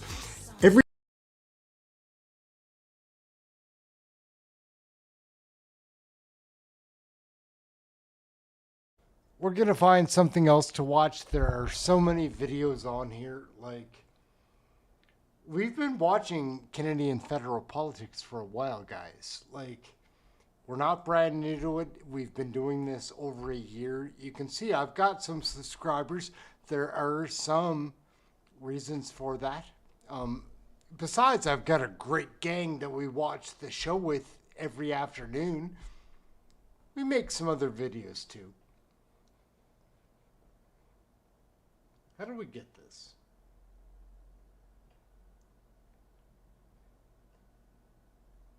Yeah, here's the fun one. This is fun. With that, I will give my last minute to Mr. Brock. Thank you. 145, Mr. Brock. Mr. Anderson, you are a self-admitted liar. You lack any credibility whatsoever. It really begs the question, how much did Minister Boissonnault pay you for your silence? Everyone has an opinion about Canadian federal politics. Oh, yeah. MP Brock is still looking for this mysterious Randy. Where is the other Randy? Go ahead, sir. Thank you, Mr. Chair. Mr. Anderson, you expect this committee to believe that you autocorrected at least 8 times. We have text message evidence that you used the term Randy at least 8 times. And you expect us to believe that you autocorrected 8 times without correcting yourself even once? That is the truth, yes. Now, do you think that the Gowie Group would be wondering to themselves who this Randy fellow is if there was no Randy involved in your company? You're sending all these text messages referencing a Randy. Why didn't the Gowie Group ever ask who's this Randy person that we're dealing with if it was an autocorrect? The Gowie Group has, in our entire relation from I think it was, we started communicating in August of 2022, right up until just this past Friday with the Gowie Group. They were not involved with any communication or linkage to Randy Boissonnault. And yet it was their understanding that this Randy Boissonnault was a public official. Is this Randy, this other Randy that you're referencing, the person you won't name, are they a public official? They are not, no. Okay. Now, you've already admitted to this committee, to the country, that you lied to Global News when you told them that there was a Randy who was the head of logistics. And you expect this committee to believe that you had 8 autocorrects that went uncorrected? Why should we believe you now? I'm a private citizen. I have nothing to hide or protect. I'm not, I consider Randy Boissonnault a friend, a colleague of mine that I had met a handful of times. We've never hung out publicly. If Randy Boissonnault was involved, I would tell you. He has not been involved since September. And yet we've been here for 3 months. You could have put this to rest, as my colleague said, quite easily 3 months ago and told us it was an autocorrect. This turmoil that you speak of, that you have gone through, that you do not want to put this unnamed individual through, is entirely a creation of your obfuscation of the facts, of your hiding the identity of this person. If you had said the name of this person a couple of months ago, there would have been no turmoil. So why did you hide this? You said on the phone when you got the call from Global News saying, who's the other Randy? You panicked. What would you have had to panic about if you had nothing to hide? You just said you had nothing to hide. You would tell us. Why didn't you tell Global News then the truth? What did you have to hide? Why did you panic? Mr. Chairman, it wasn't about panicking about Global News. I had been told and contacted by Global News previously that Global News was working on a story in relation to ongoing litigation with Global Health Imports, that the linkage that between Minister Boissonnault, that he was still listed as a partner within the Alberta filings, that it had not been removed, but it was removed from the federal filings. And based on the litigation that was going on with the Gowie Group, on our advice of counsel, we were instructed not to speak to them. You panicked, but you could have just easily given the media an easy answer. It's not Randy Boissonnault. It's not anyone named Randy. In fact, it's this other person. but you led us on this merry chase for 3 months. Not merry for yourself, unfortunately, but you're the cause of your own misfortune here, sir. With that, I will give my last minute to Mr. Brock. Thank you. Smash the like and give us a subscription. We love making these videos. They're wild. Let's get back to the show. Thank you. 145, Mr. Brock. Mr. Anderson, you are a self-admitted liar. You lack any credibility whatsoever. It really begs the question, how much did Minister Boissonnault pay you for your silence? Mr. Chairman, How much did he pay you? I have not had no communication with Minister Boissonnault. You've only had one other partner in your entire operation with GHI and GHS. You've confirmed that is Randy Boissonnault. The word partner in all of these email exchanges was never auto-corrected, was it? Was it? There was no email communication. I'm talking text messages. The word partner in text messages was never auto-corrected, was it? It was not referring to Randy Boissonnault. You've had unusual contract wins. You've had a half a dozen lawsuits, nearly $8 million in court-ordered debts, civil allegations of fraud, a fire 16 days after at a warehouse by 3 arsonists. Yesterday, we learned you got into business with a Dominican drug dealer. Nobody believes you. No one at this committee believes you. Canadians don't believe you. Fess up. The gig is up. The only other Randy that was auto-corrected, according to you, 9 times was, in fact, Minister Randy Boissonnault. Admit it. Mr. Chairman, it was not Randy Boissonnault. Who was it? As I have said at my opening statement, I am happy to provide the individual's name in question. Not good enough. Gowie's understanding, according to their communications with you. Mr. Nakvi, Mr. Brock, time's up. Mr. Nakvi for 5. Go ahead. And then I'm going to have 2 and 2 left, and then we'll call it a day. Thank you very much, Chair. Appreciate the. It's so hysterical to watch Larry really pop off there because he's losing control. You can see that he's angry out of his mind because he's got a lying contortionist. What would you call that Anderson witness?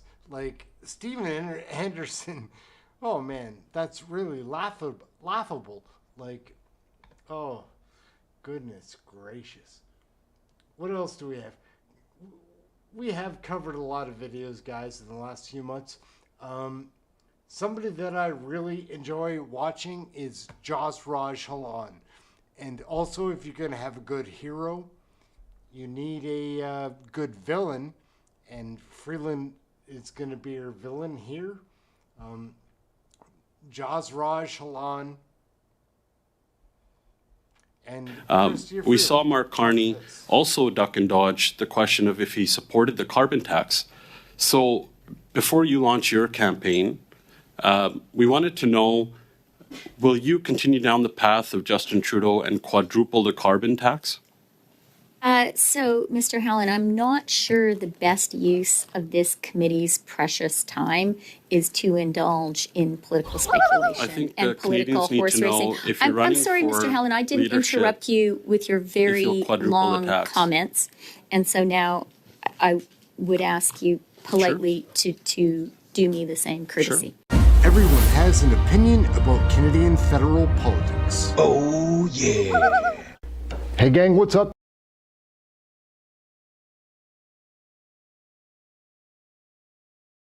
6 minutes. We're starting with MP Hallen, please, for the first 6 minutes. Thank you, Chair. Minister, do you think it was fair to increase the carbon tax 23% when 70% of Canadians told you not to, as 2 million Canadians visit a food bank in a single month? Was that fair? Mr. Hallen, 8 out of 10 Canadians get more money back than they pay in with the price on pollution. We also know that the only way to have a credible, effective economic plan in 2024 is to also have a climate plan. That is what our customers, Canada's customers, are requiring. That is what foreign investors are requiring, and we're seeing the results. In 2023, Canada had more FDI per capita than any other G7 country. That's because we have a strong economic plan that includes a strong climate plan. Minister, your carbon tax is actually a tax plan and not an environmental plan, and the PBO on multiple occasions came to this committee and proved a lot of the stuff you're saying is misinformation and false. For example, he said just a few weeks ago that a majority of families pay more into this carbon tax than what they get into these rebates that you're talking about. Last time you were here, for example, in your own words, an average Albertan family gets $1,800 in rebates, but I have the PBO report here in my hand that says an average Albertan family pays $2,900 into the carbon tax. Do you think it's fair that an average Albertan family has to pay $1,100 more into the tax? Is that fair to them? Mr. Hallen, I think the people who are trafficking in misinformation when it comes to a price on pollution are, I'm sad to say, the Conservatives. PBO wrong? The average 8 out of 10 Canadian families, very much including Alberta families, but he said get a majority more of families money are back worse off. than they Is he pay wrong? in on a price on pollution. That is simply the reality. It has been verified by economists across the country, including the most esteemed economists in Alberta. The reality is this is a revenue neutral plan which is giving money back to Alberta families, and I am delighted that we are now giving money back to small businesses across the country, including small businesses in Alberta.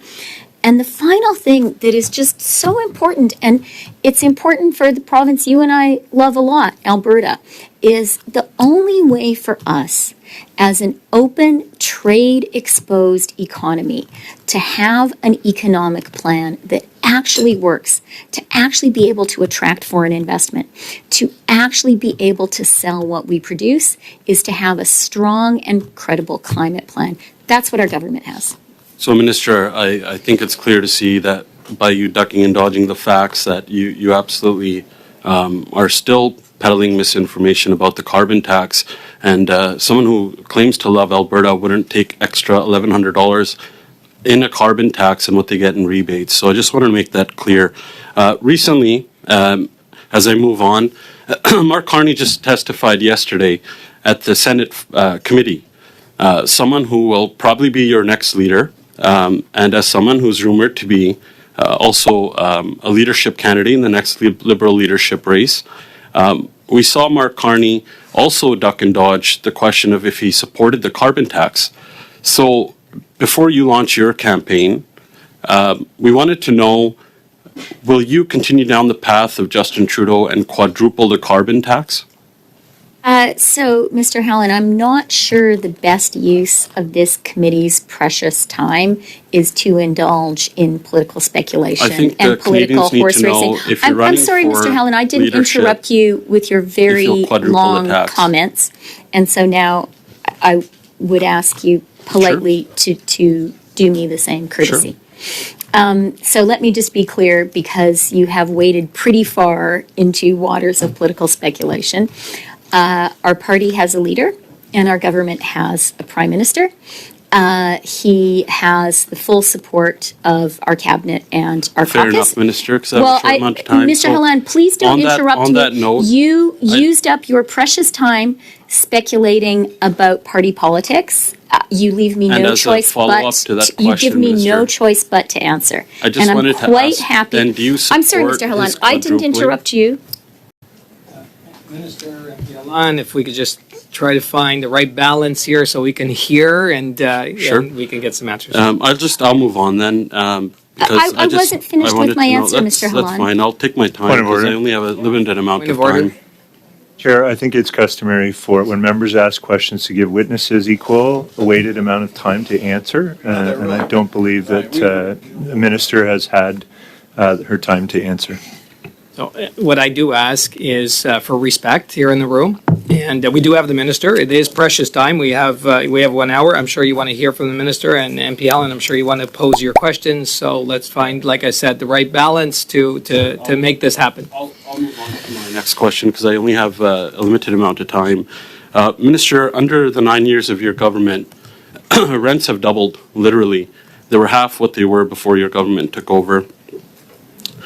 Rent prices are outpacing income for the first time in 60 years. Your $89 billion photo op slush fund, supposedly for housing, after you announced that, has doubled rents. I want to know, how did you spend $89 billion to double rents?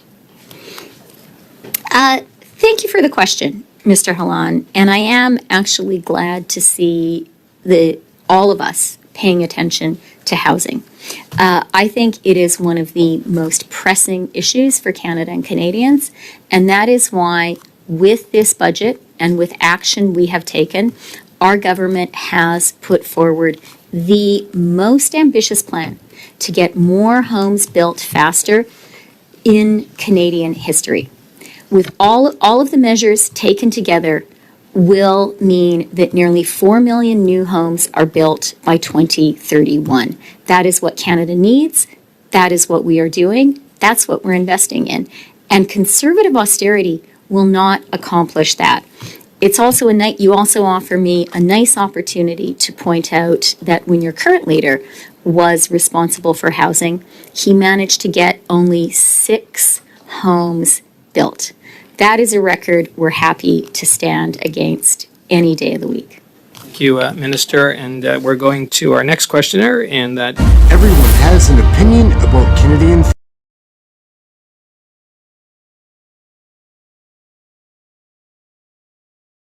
Oh, we're back. What are we gonna finish off with? I think Larry Brock is one of the favorite things for us to watch on here.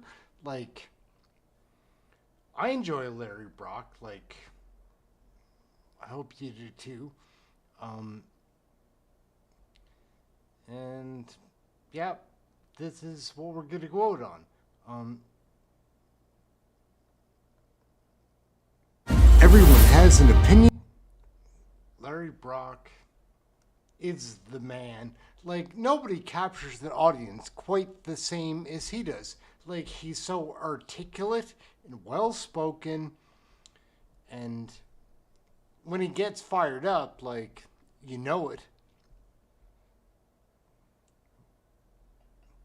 Larry Brock is something pretty about Canadian federal politics. Oh, yeah. Hey gang, what's up? Just Aaron right here, Canadian Looney. How y'all doing? In today's episode, we're going to have Larry Brock explaining how Bill C-63 will affect Canadians. This bill has been put forward by Attorney General Arif, and it is trouble, guys. It's a sinister bill put up by a classless minister, at least. Larry Brock is going to give his explanation of why it's not a good idea for Canadians, and we're going to learn from Larry. There is a lot to learn from Mr. Brock. He is a sharp, sharp man. Let's take a listen to Larry Brock explaining all about Bill C-63. It is interesting. Let's take a listen. Thank you, Mr. Speaker. I proudly rise in opposition today to Bill C-63. Canadians, I know it's a shock to the member opposite. Canadians take pride, Mr. Speaker, in living in a nation where justice prevails, freedoms are upheld, and our most vulnerable, especially our children, are protected. Yet today, after 9 years of this failed government, crime is rising, leaving families across the country concerned for the safety of their loved ones, both on the streets and online. Online criminal activity continues to surge, but the Liberals' response has been to push censorship bills that force Canadians into a false choice between their safety and free expression. Instead of addressing the real issues, this Liberal legislation silences Canadians under the guise of security, creating bloated bureaucracies led by the Prime Minister's hand-picked allies. Canadians are bearing the brunt of this government's failures. Bill C-63 introduces a dangerous new provision, an offence motivated by hatred, which could impose a life sentence for even minor infractions under any act of Parliament. This broad, unchecked provision opens the door to the possibility, Mr. Speaker, that mere words alone could lead to life imprisonment. While the government claims that a serious underlying act must occur for this punishment to apply, that is simply not reflected in the text of the bill. Section 320 of the Criminal Code would be amended to state, quote, "Everyone who commits an offence under this Act or any other Act of Parliament is guilty of an indictable offence and liable to imprisonment for life," end of quotes. Laws to address the issues we're witnessing have been in place for decades, and the Supreme Court has ruled on them multiple times. We don't need new laws to govern hate speech. This government needs to grow a backbone and enforce the laws as they stand. Earlier this year at the Justice Committee, the Justice Minister openly admitted that Bill C-63's new hate crime offence could apply to any offence, as long as it's hate motivated. He said the bill's sentencing range covers everything from minor to serious crimes, but that judges, handpicked by this government, will make sure minor offences don't receive harsh sentences. However, by leaving this to the courts, this government is being reckless. We can't rely on vague promises that the judiciary will fix a poorly drafted bill. Parliament needs to clearly define when a life sentence should apply, not hand over broad and unchecked power. This bill risks extreme punishments for minor infractions. As stated by a political commentator, the Liberals are using the guillotine of speech violations, and on the other hand, house arrest for career criminals roaming the streets exploiting a broken bail system. Only in Canada would that bizarre statement have application. Widespread concern from all sides of the political spectrum have been raised about Bill C-63's introduction of a so-called hate crime peace bond, with many labeling it as a pre-crime measure for speech. The problem lies in the fact that this provision would extend the power to issue peace bonds based solely on speech-related offenses without clearly defining what constitutes such crimes or ensuring that they meet the criminal standard for hate. While the Liberals focus on banning opinions that challenge the Prime Minister's ideology, Conservatives are dedicated to smash the like, guys. I forgot to mention that, I think, the whole show. Hit the like if you can. We'll get right back to Larry immediately. keeping Canadians safe, both online and offline, while also at the same point upholding and defending their civil liberties, a concept that's completely unknown to this government.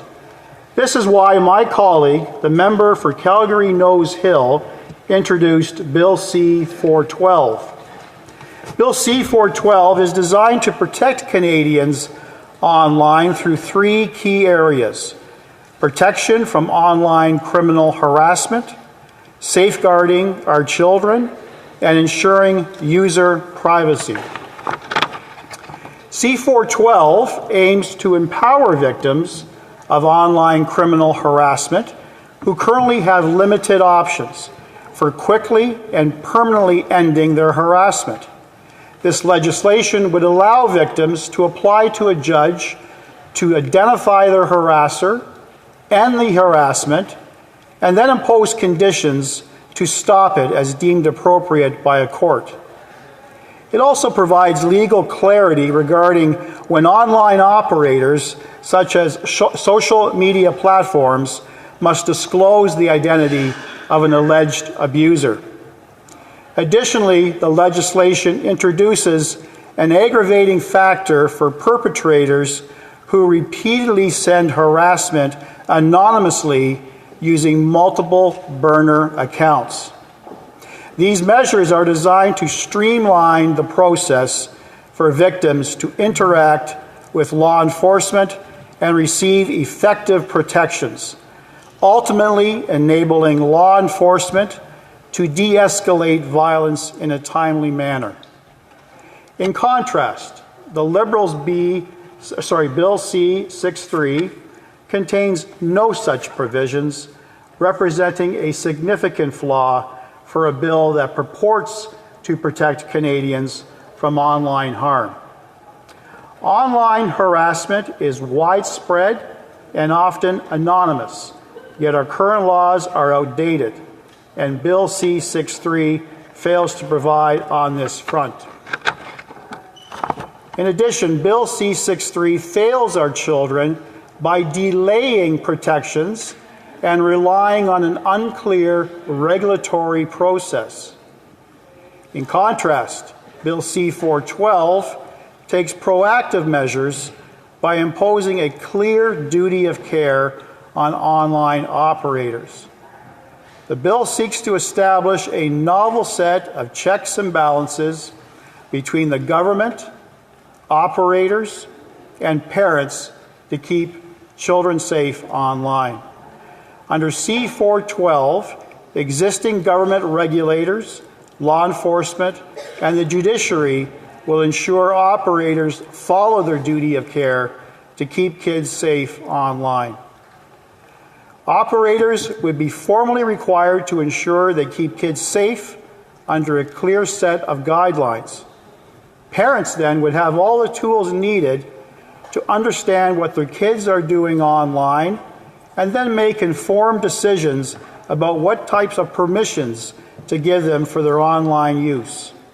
It provides parents with tools to protect their children online through non-invasive immigration crime, anti-white sentiment, anti-LGBTQ plus paranoia, residential school unmarked graves, inflation, the housing crisis. Canada is on the brink of chaos. And of course, Canada is becoming a communist hellhole under Justin Trudeau. Everyone has an opinion about Canadian federal politics. Oh, yeah. Hey gang, what's up? Just Aaron right here, Canadian Looney, another committee.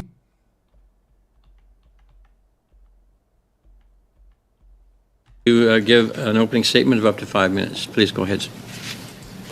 Thank you, Mr. Chair and committee members, for the opportunity to speak to you this morning. The Ukrainian-Canadian community has been the target of Soviet and now Russian disinformation for many decades.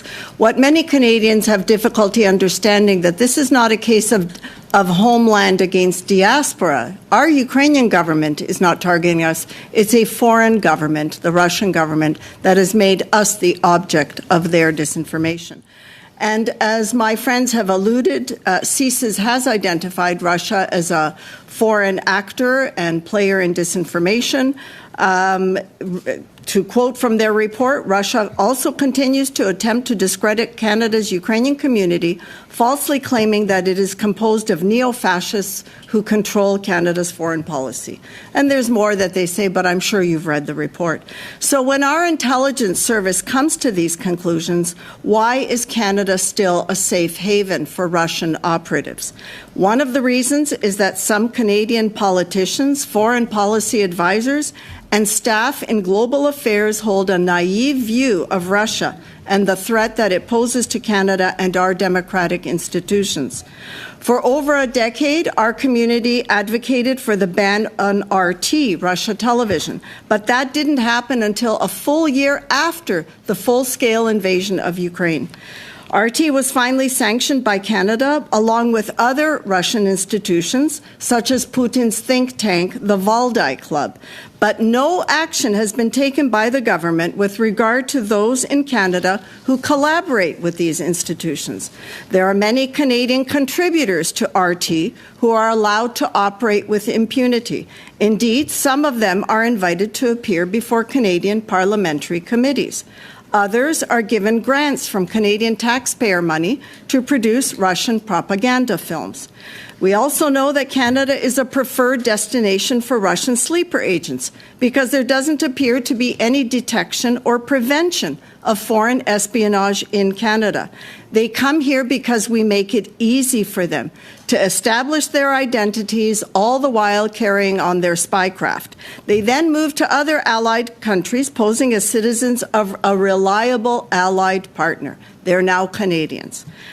You know the story of the Vavilov family, and of course, Mikhail Mitushkin, who was recently exchanged in the Evan Gershkowitz exchange. He was a colonel in Russian military intelligence, a valued asset of Putin's. So Russia co-opts authoritative, influential, and persuasive individuals, academics, journalists, social media influencers, who Stalin called useful idiots to repeat and amplify their narratives. And when these narratives are word for word what the Russian embassy and Putin are saying, why does no one ask why? We know that we're here to discuss the RT-run Tenet or doppelganger operation involving a Canadian company owned by two Canadians using Canadian social influencers. They produce Canadian-themed videos on hot-button divisive issues, and once they have the ear of a frightened and disaffected audience, they blame the economy and everything else that is wrong in the world on Canadian support for Ukraine, who are all Nazis, by the way. So the government has failed to do anything, and this creates a culture of impunity which normalizes this behavior of referring to Ukrainians as Nazis. And this has also posed a threat to our community, unfortunately. We surveyed our community, and we saw a substantial increase in the number of anti-Ukrainian hate-motivated incidents. We have asked two successive ministers of public safety to speak out and condemn this behavior, but they remain silent. We know that for decades, the Soviet Union engaged in active measures, operations to discredit our post-World War II diaspora, who were very critical of the Soviet regime, and we posed a threat to them. One of these operations, unfortunately, was the Deschênes Commission. Evidence in Operation Payback shows that the campaign to inflame the Canadian public by falsely claiming that the infamous Dr. Mengele was hiding in Canada. This was a campaign that was started by a Canadian representative of the Simon Wiesenthal, Saul Littman, who deliberately planted false stories.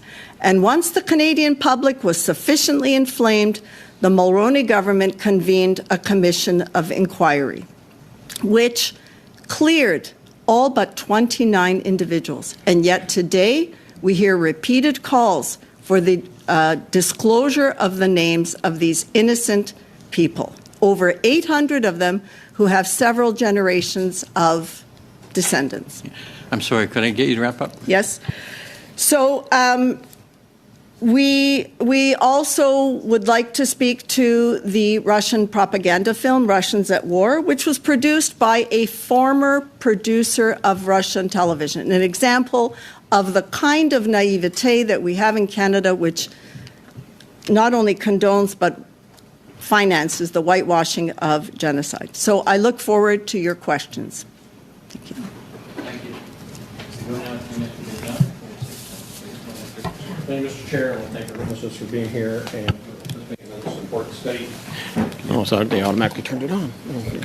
So I just wanted to start off by, let's drill down a little bit on the Canadian Media Fund. $340,000 of taxpayer money went to Anastasia Trofimov. And anyway, she, as you mentioned, was a former employee of RT, Russian Television Today.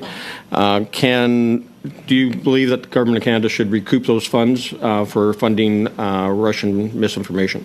Absolutely. I think it's, sorry, I don't know if that was directed to me. Both witnesses. Yeah, sorry. Well, I'll start there. If you can start. Yeah, no, absolutely. I think it's scandalous that Canadian taxpayer money funded this production, and we call for a full investigation as to what she said on her application. Did she disclose that she worked for RT? Because of course RT has scrubbed any reference to her from their website. They understand that that's a liability now. But we need to understand whether the Canadian funding agencies knew that she was a former employee. She produced 11 films for them. Whether they knew that she was entering sovereign Ukrainian territory with an invading army that is committing war crimes. So these are questions that need to be asked, and I think the funding should be refunded, because I am sure that the Kremlin is just giggling at how clever they were in tricking Canadians. Are there witness any comment on that propaganda film? Thank you. So the RCDA opposes any film that minimizes or hides the atrocities committed by the Russian government or the Russian army in its invasion of Ukraine. At the same time, we do believe that there's a place for honest journalism and documentary films from the conflict. The RCDA doesn't have information. We have not seen this film, but if the investigation shows that this film was organized under false pretenses on its application and was made with the knowledge and approval of the Russian government, then we do support further action. So wouldn't we just assume, though, if there's a journalist or a media, or in this case a director embedded with the Russian troops, that they're there with the blessing of the Kremlin? I can speak to that. Absolutely. It is inconceivable that Russian military intelligence did not know that this woman spent 7 months embedded in occupied territory. It just... What's the role of the Canadian government then, other than getting back our taxpayer dollars? What role do they have in seeing whether or not that she actually filmed, maybe has footage of war crimes being committed, which of course are all glossed over in the propaganda film, and what international rules did she, or laws that she essentially broke that the government has not yet taken any action on? So we know she violated Ukrainian law by entering into occupied territory without the permission of Ukrainian authorities. There is the possibility of violation of sanctions, and the RCMP would be well served to investigate the circumstances around her filming of this documentary. And of course, the RCMP is collecting evidence of war crimes and should seize her footage. She claims she saw no evidence of war crimes, but in 7 months, we know that every single territory that is liberated from Russian occupation, we find evidence of war crimes. We know that they are torturing and executing Ukrainian prisoners of war. So it's inconceivable that in the 7 months she saw nothing. Okay, you said that you've had a couple of meetings with the former and the current Minister of Public Safety about Russian disinformation, and you are not satisfied with the response that you've received to date from either, I'm assuming it was Minister Blair and his predecessor? No, I should clarify, it was with Minister Mendicino. Okay. He did not take up our request to make a public statement, and we have not been able to secure a meeting with Minister LeBlanc. Okay. So won't even meet with you on this important issue and how we deal with disinformation. So another cover-up in the works here. Can we, you mentioned other activities of the Russian Federation and going back to Soviet times. Do you believe that journalism in this country is outside of social media, which we know that they've really penetrated in, and RT, of course, and other propaganda tools that they've used, but are any of our mainstream media, do you believe, has been compromised by either the Soviets or the Kremlin today? Well, I think if you look at the reporting, it is very often word for word what is coming out of the Kremlin and out of the Russian embassy. So I'll say to you, Mr. Bazan, if it walks like a duck, and talks like a duck, it's not a chicken. How much? How much? 12? So just in closing, are you aware of any evidence of any journalists today that, or academics that are being compromised because of ties back to the Kremlin? We know that at the University of Ottawa, there is a regular contributor to Russia television, and we know that at the University of Carleton, there is a prominent member of the Valdai Club, which is Putin's think tank.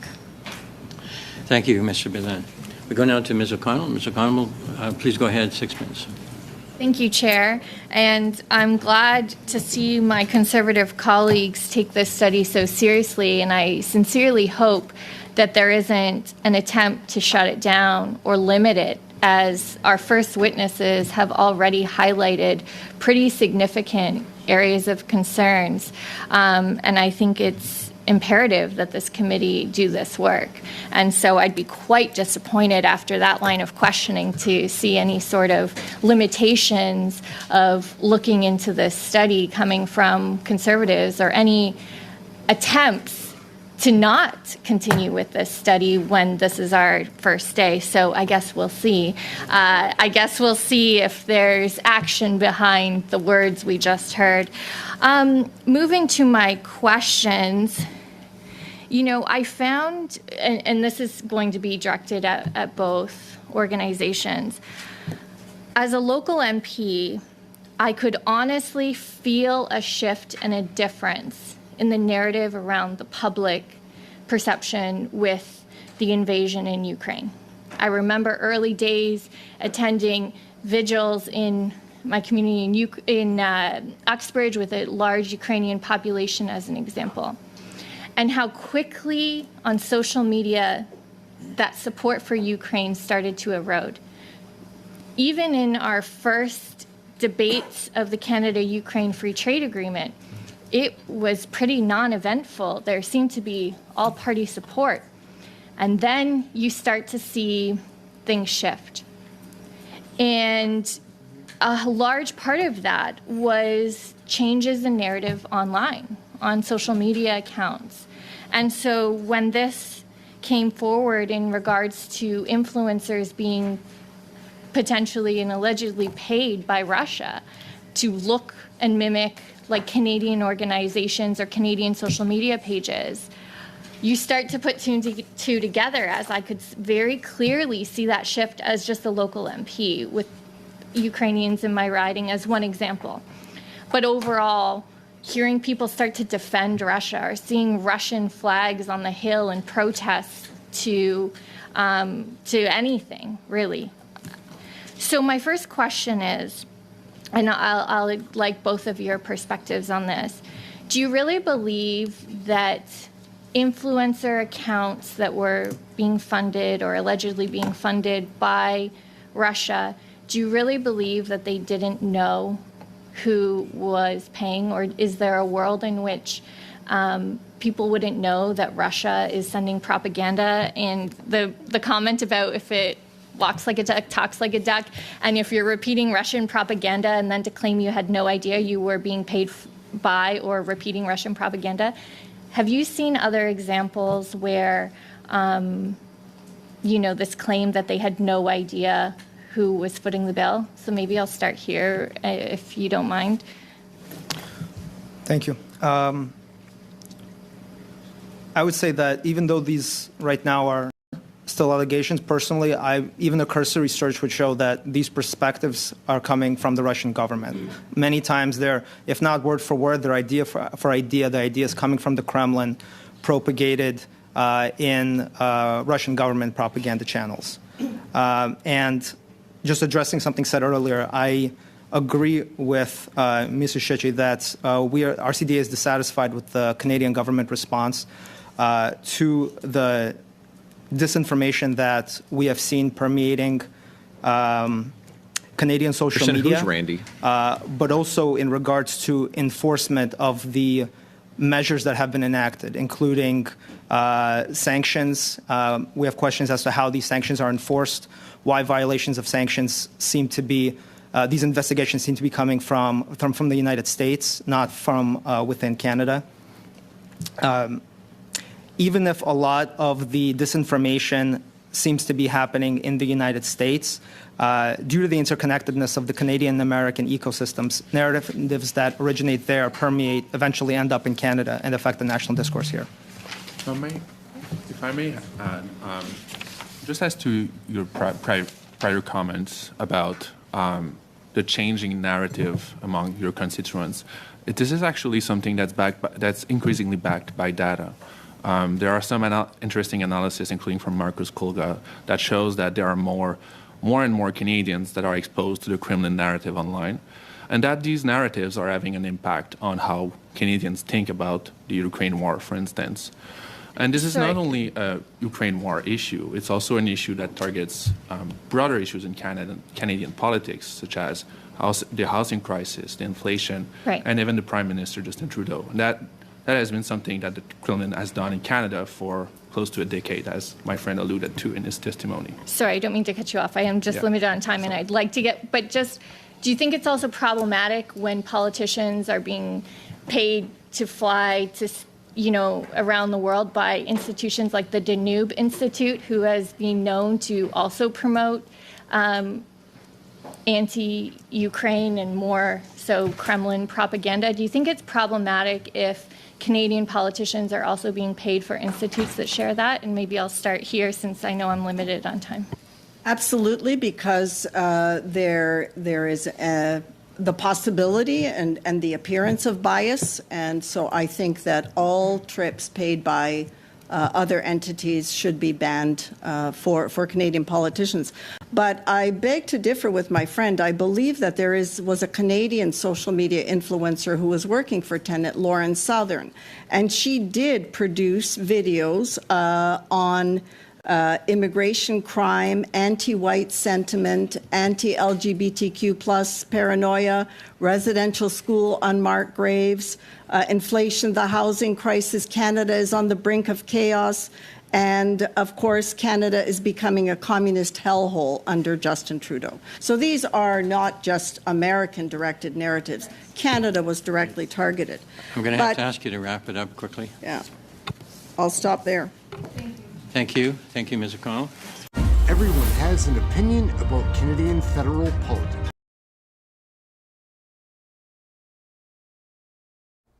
All right, gang, we've got one more piece to show. At the end of this, we've had a pretty great night of watching committee videos together. It's a lot of fun. These committee videos, I watch them all. So the best parts I try to put out there. I do watch all the videos, all the committee videos. It's a lot, but I guess it's my job. Anyhow, we're gonna wrap up right here, gang, with this one. It's pretty fun. This is the Randy Bossino bullshit, and where's the other Randy? How many Randys are there? It was a 5-person company, and you were the owner and director, and you can't find this other Randy to let Canadians know, that it's all okay, whatever, that you hide behind all. And how much of an expense would have this investigation been? Randy Bossino, in my opinion, is a piece of shit. He's a liar and a fraud. He's a minister of Canada, but come and let him tell me to my face that he's being honest. Bet you he won't do that. Anyhow, here's some honest MPs making a good go. Here. To share that information. Who's Randy?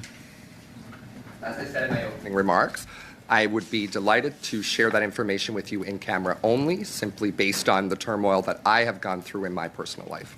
Sir, that's not how this works. You're obligated to provide fulsome answers to the committee. During your time with the company with Mr. Anderson, you in fact were the only person named Randy. Mr. Anderson, who you're now deeply disappointed about, although you didn't say that when you first testified, blatantly lied to the committee about lying to Canadians and lying to the press that there was some other Randy. If you had nothing to do with GHI, why wouldn't you simply pick up the phone, call PIERRE later, tell them that you have nothing to do with the operations of the business, and for them to call Anderson? Why didn't you do that? Everyone has an opinion about Canadian federal politics. Oh, yeah. Hey gang, what's up? Just Aaron here, Canadian Looney. Like, subscribe, share, get notified, all that fun stuff.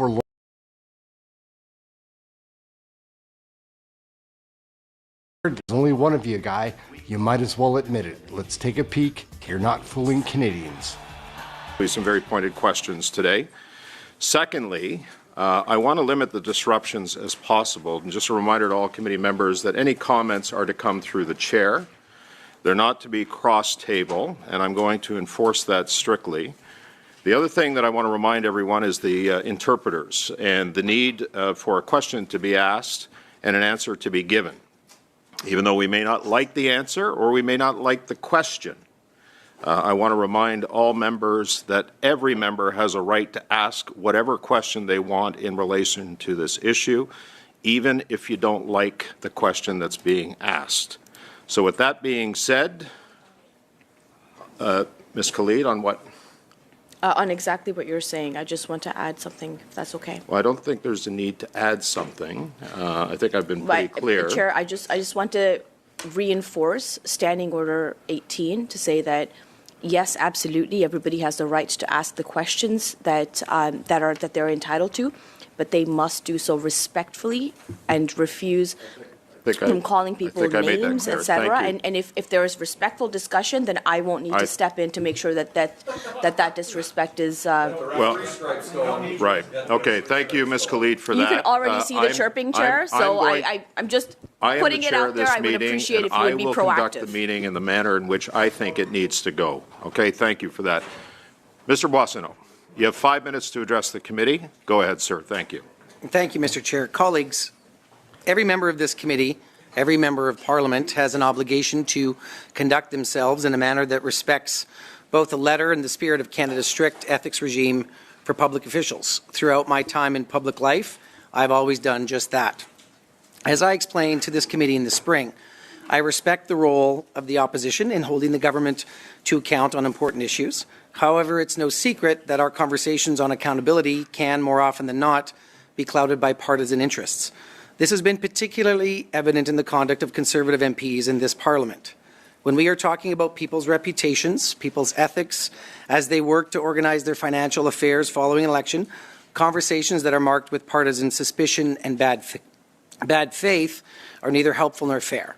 To ensure that fairness, we have a nonpartisan and independent ethics commissioner to advise us, to help ensure compliance with our legal obligations, and to adjudicate matters when concerns might be raised. With that in mind, I'm happy to inform this committee that the Ethics Commissioner has written to me and told me that he has completed his assessment, including the examination of my phone records. He has once again, for the third time, come to the conclusion there is no cause for concern, and he considers this matter closed.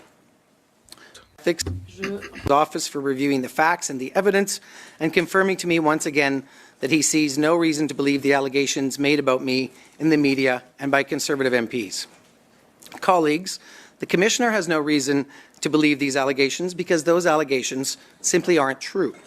That said, I do recognize the distraction that this matter has become. I sincerely regret the partisan attacks. I'm disappointed by them and the allegations that have prompted and the effect they've had on my family and those around me. With the benefit of hindsight, I would not have gone into business with Mr. Anderson.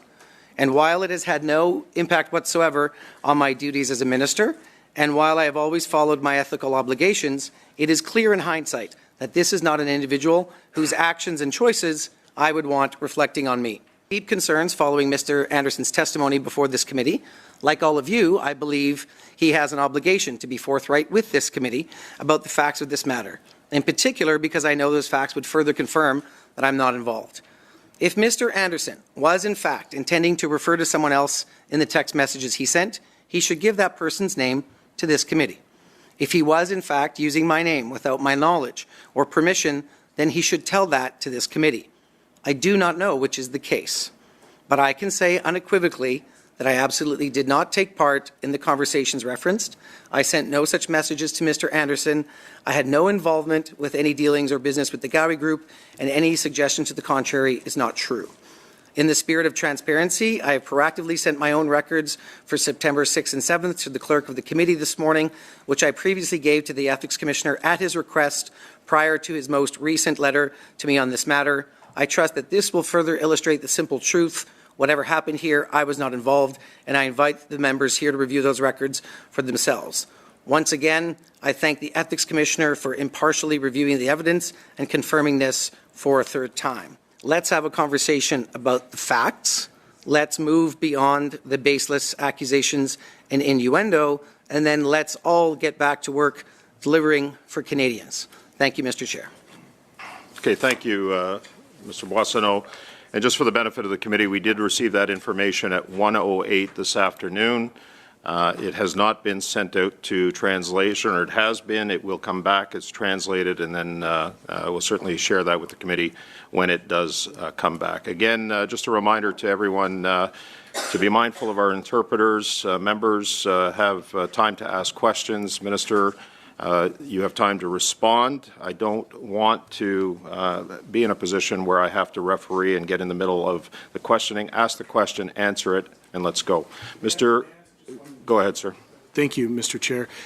May I ask that, in keeping with the spirit of disruptions, that if there is points of order, that the point of order be stated in advance of the intervention? Yes. Yeah, okay. Thank you. It's a fair ask. Mr. Barrett, go ahead for 6 minutes, please. Mr. Boissonneau, who's Randy? Mr. Barrett, could you clarify your question? There are a series of text messages from your discredited business partner, Mr. Anderson. Those messages refer to Randy.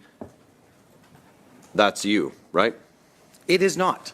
And in fact, as I indicated in my opening statement, I've turned over my phone records to the Ethics Commissioner and now to this committee. And as you will see, they show none of the text messages that have been reported on by Global News. The messages that I turned over were across all platforms, Mr. Barrett, across all the telephones that I have. And the Commissioner of Ethics has come to the conclusion where were you that I am not that Randy. Where were you on September the 6th? So let's walk through a timeline which I think will be helpful. You had the same amount of time to answer it's based up on to the amount chair of time to decide. that Chair, I asked. how are you managing time? Do I get to do fulsome answers? Similarly to what how we managed it last time, the time that the question is asked is the time you will have to respond. Mr. Barrett asked you where you were on September 6th. Answer the question. 2022. I was in Edmonton and I traveled to Vancouver in the morning. Were you at the Liberal Cabinet retreat? I arrived in the morning, Vancouver time. The Cabinet retreat started in the evening of September 6th. Okay. And you spoke on the phone that day to your business partner, Stephen Anderson, correct? Mr. Chair, I have a timeline that I would like to share with this committee that will answer Mr. Barrett's question fully. There was a 1-minute phone call it's a yes or no followed question. a text that I received from you, PIERRE asking for an account to be settled. I texted Mr. Anderson. He called me back. We had a 1-minute phone call about this issue, and then I sent the text to him. I didn't. So you called and texted Mr. Anderson that day, yes or no? I did not call him. He called me. Okay. I texted him to let him know you that I had an account. spoke to him on the telephone that day? Go ahead, Mr. Barrett. Okay. So we've established that you spoke to him on the phone and you exchanged text messages with him on the date of September 6th. So I want to refer you to a statement from your staff in regard to this matter that said that it wouldn't have been possible on the 8th of September because you were at a cabinet retreat in Vancouver and had no access to any electronic devices on the 8th. But you were also at a cabinet retreat on the 6th of September of 2022. And of course you had access to your devices that day, as you did on the 8th. Is that not true? That is not true. During the 7th and 8th, during cabinet meetings during the day. Our devices are locked up in lockboxes. On the 6th, there were no cabinet meetings during the day. And I can tell you the time, Mr. Barrett. The time that I got the voicemail to transcription was 11:28 a.m. On the 6th? The conversation with Mr. Anderson took place at 11:29 and lasted for 1 minute. Please. On the 6th and the 8th, did you have access to electronic devices during the day at all? On the 7th or the 8th? On the 6th or the 8th, did you at any time have access to your electronic devices, yes or no? I had access to my electronic devices when I was not in confidential cabinet meetings, yes. So you're in Vancouver on the phone with your discredited business partner, Stephen Anderson. We have text messages from Mr. Anderson to a client that your company ripped off. And those text messages say, I have Randy and them I need to update, asking, as West Coast is closing in 7 minutes, you were on the West Coast, and Randy is in Vancouver. Well, you're Randy that was on the West Coast in Vancouver, isn't that right?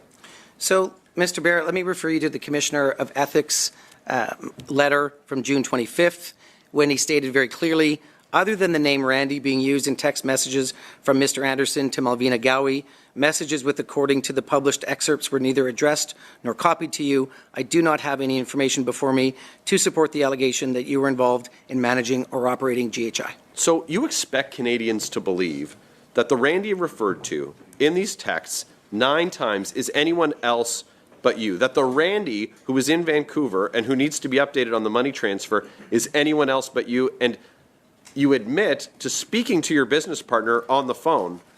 Why don't you just admit that you're the Randy that he's talking about? So the person in question was no longer my business partner.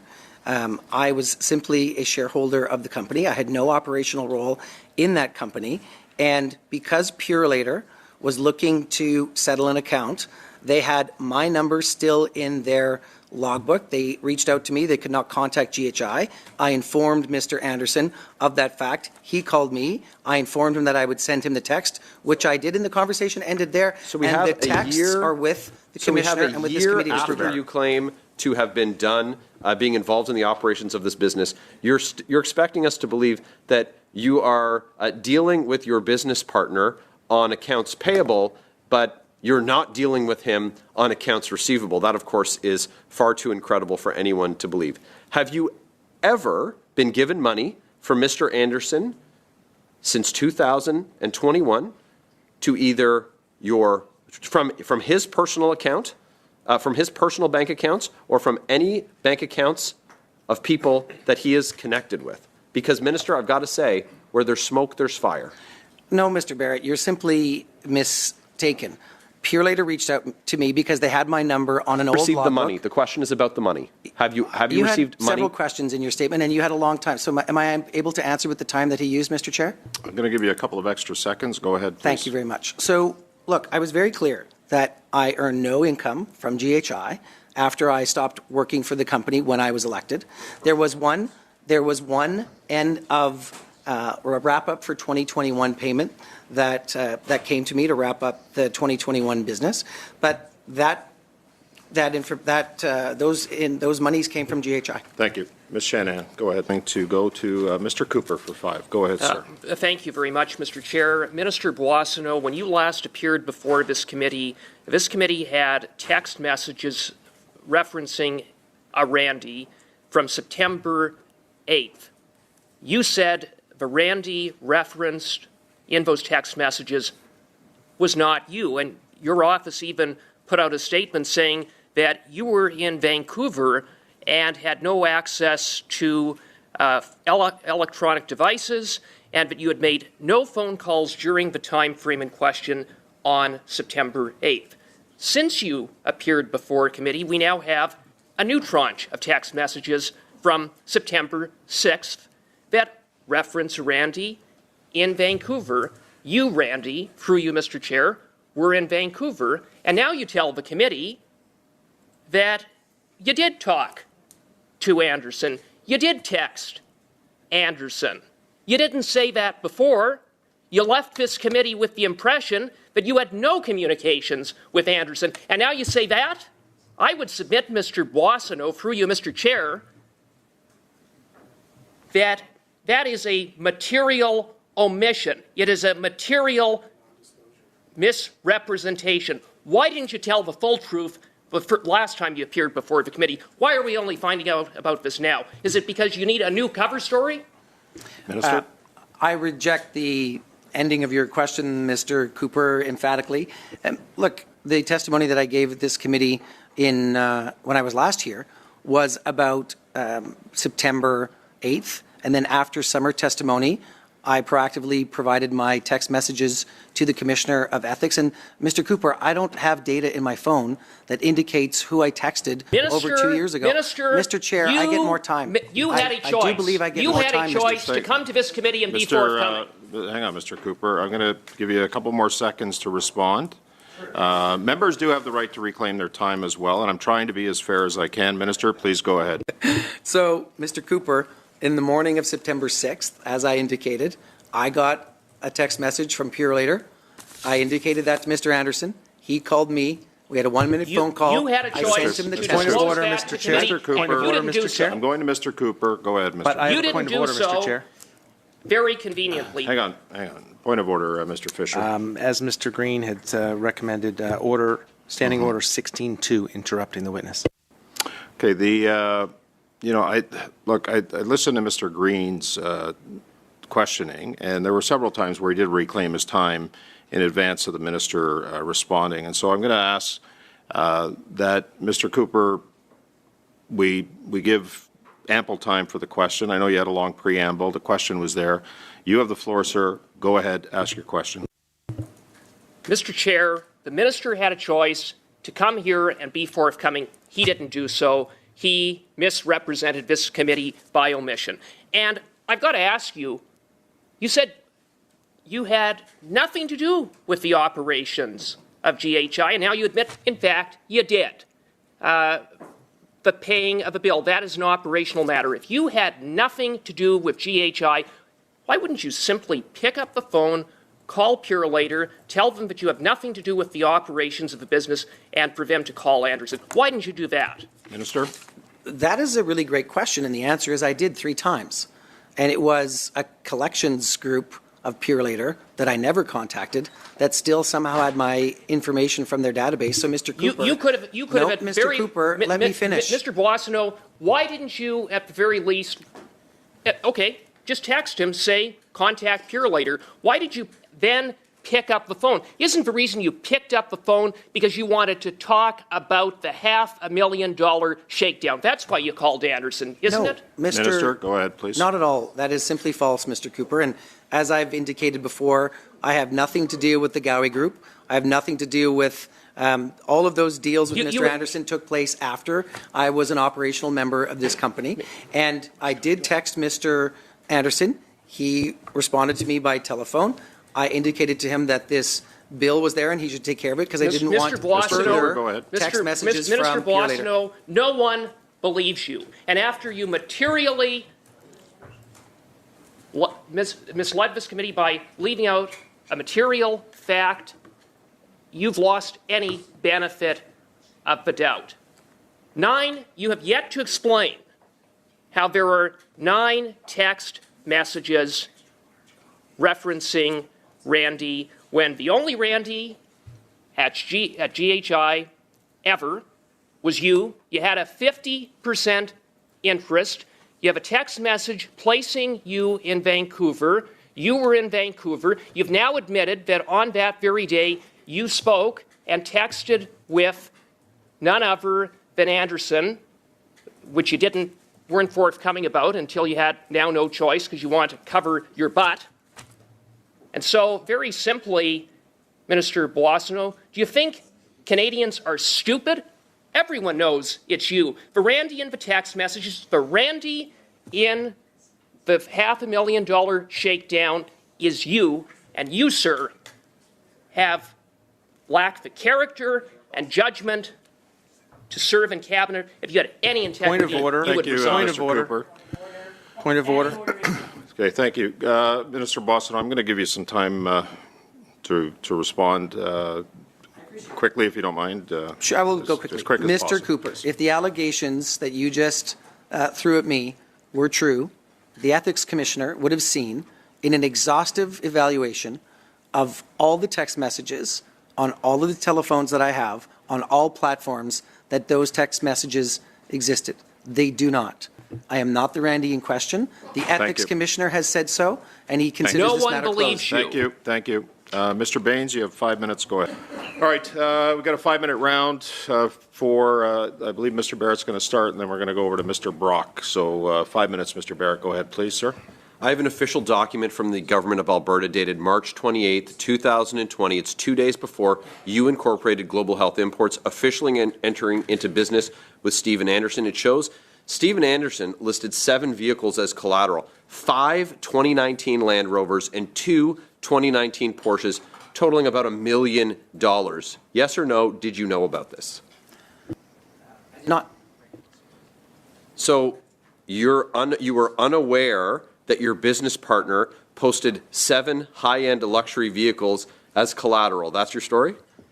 I didn't review that as part of the filings of the company. It was his decision to put collateral. I didn't have any collateral up in my particular... Are you currently driving any of the Land Rovers or Porsches? I am not. Okay. Well, I'm quite sure that no one believes you, other Randy. Mr. Chair, Mr. Brock. Mr. Chair. Okay, Mr. Barrett, I'm going to suggest that that was not appropriate. I'm going to go to Mr. Barrett. Thank you. Or Mr. Brock, go ahead. Minister, despite your best efforts, this story is not going away anytime soon. The cloud of suspicion will hang over you until the next election, after which time you'll be looking for a new job. Just take a look at the facts.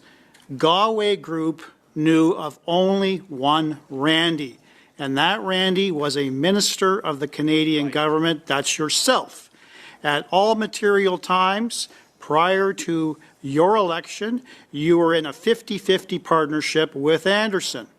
During your time with the company with Mr. Anderson, you in fact were the only person named Randy.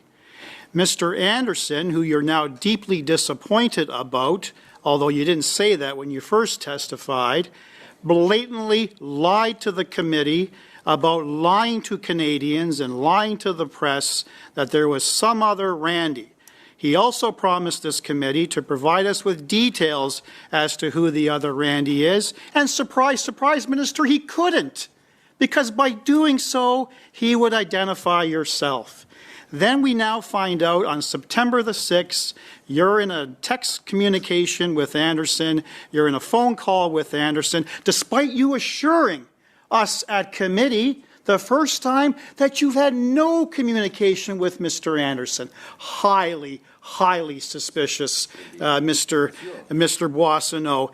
And furthermore, you know full well that this is indeed an operational issue that is banned by the ethics laws for any minister to engage in a management capacity or an operational capacity. You could have had a staffer reach out to Anderson. You could have simply told the courier company, I got nothing to do with the company, deal with Anderson, go pound salt, not my responsibility.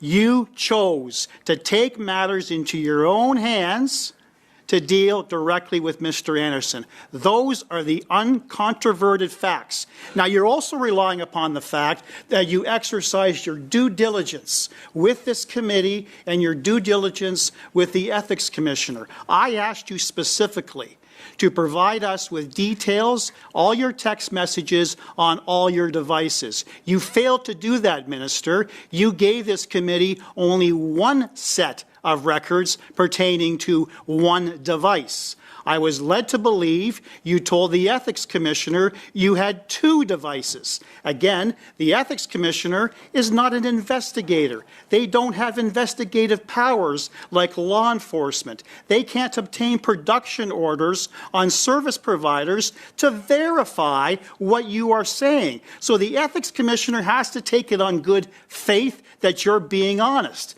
I've got some serious reservations about your honesty, as do Canadians. So, will you provide this committee with all text records on all your devices? And tell us how many devices you had in your possession in the fall of 2022.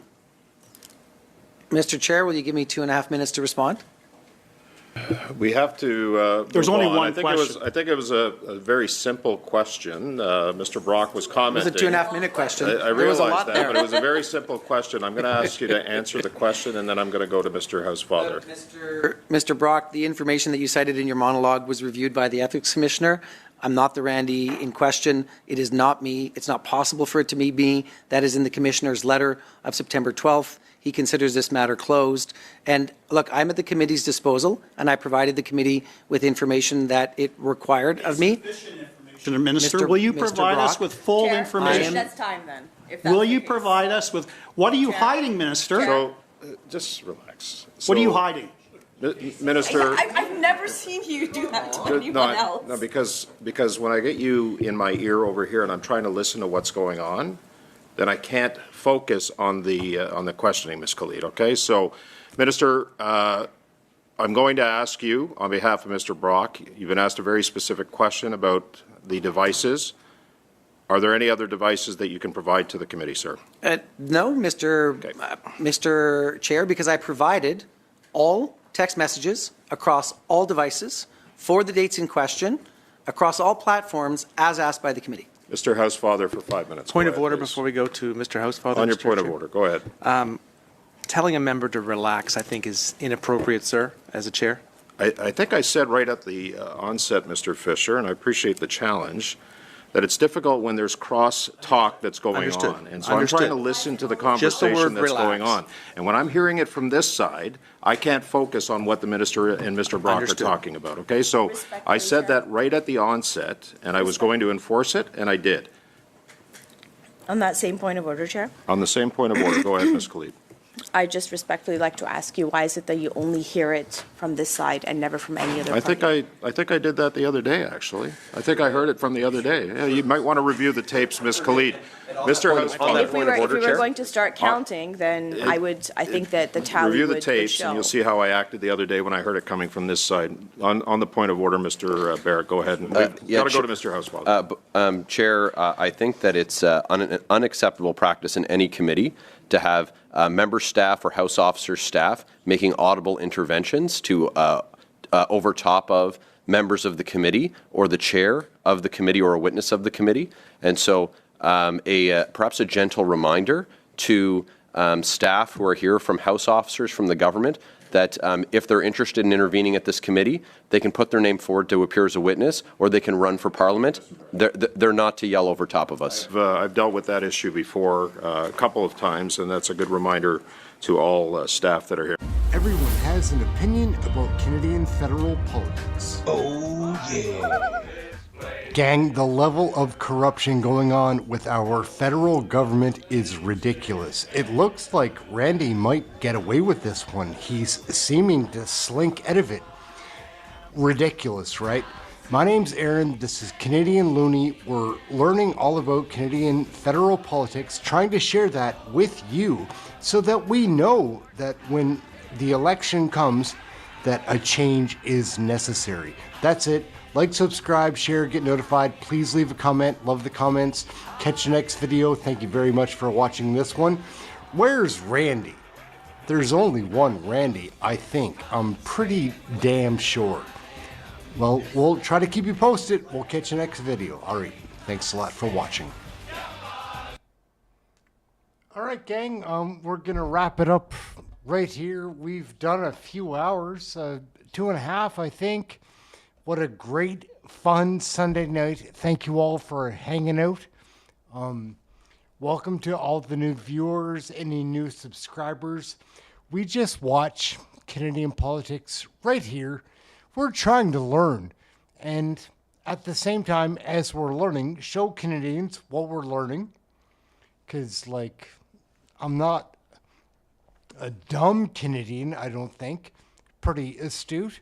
And if I'm watching and this is what I'm seeing and this is what I'm thinking, again, I don't share too many opinions on here like I do sometimes because you have to, but mostly watch it here, make up your own mind. That is it. It's so much fun.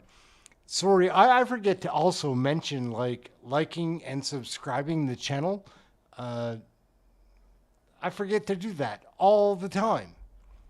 Like, share, subscribe. I'd sell you a stupid sticker, but I'm not really interested in selling stickers to people that don't need them. And I just want Canadians learning about federal politics and being involved in caring and trying to make the change. That's it. We're wrapping it up, guys. We're out for now. Maybe next time we'll catch somebody on here for a video to close out the show. Like, my moderators are tied up tonight. Well, I saw Mr. Pickles come in late. What's up, Mr. Pickles? Anyhow, it's been a blast of a show. It's been so busy. Gotta get going for now. Get ready for tomorrow's show. We're back tomorrow afternoon at our same regular time on our channel. And that is it. Love hanging out with you guys and learning what I'm sharing what I'm learning about Canadian federal politics. That is it. We are out. We're wrapping this one up.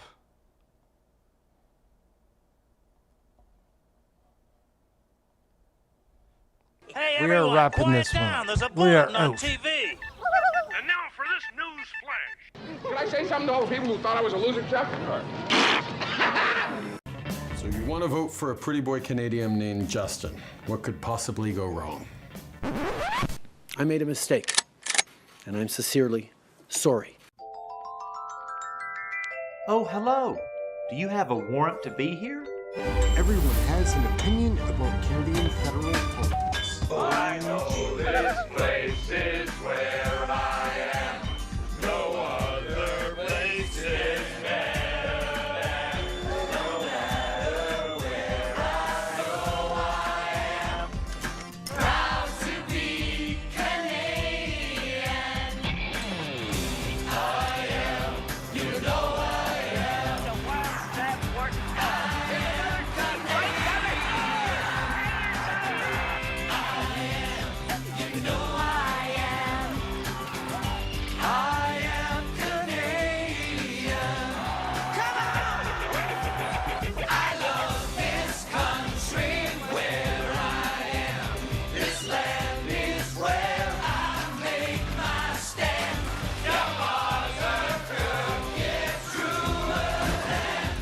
The one we call Canadian. Canadians.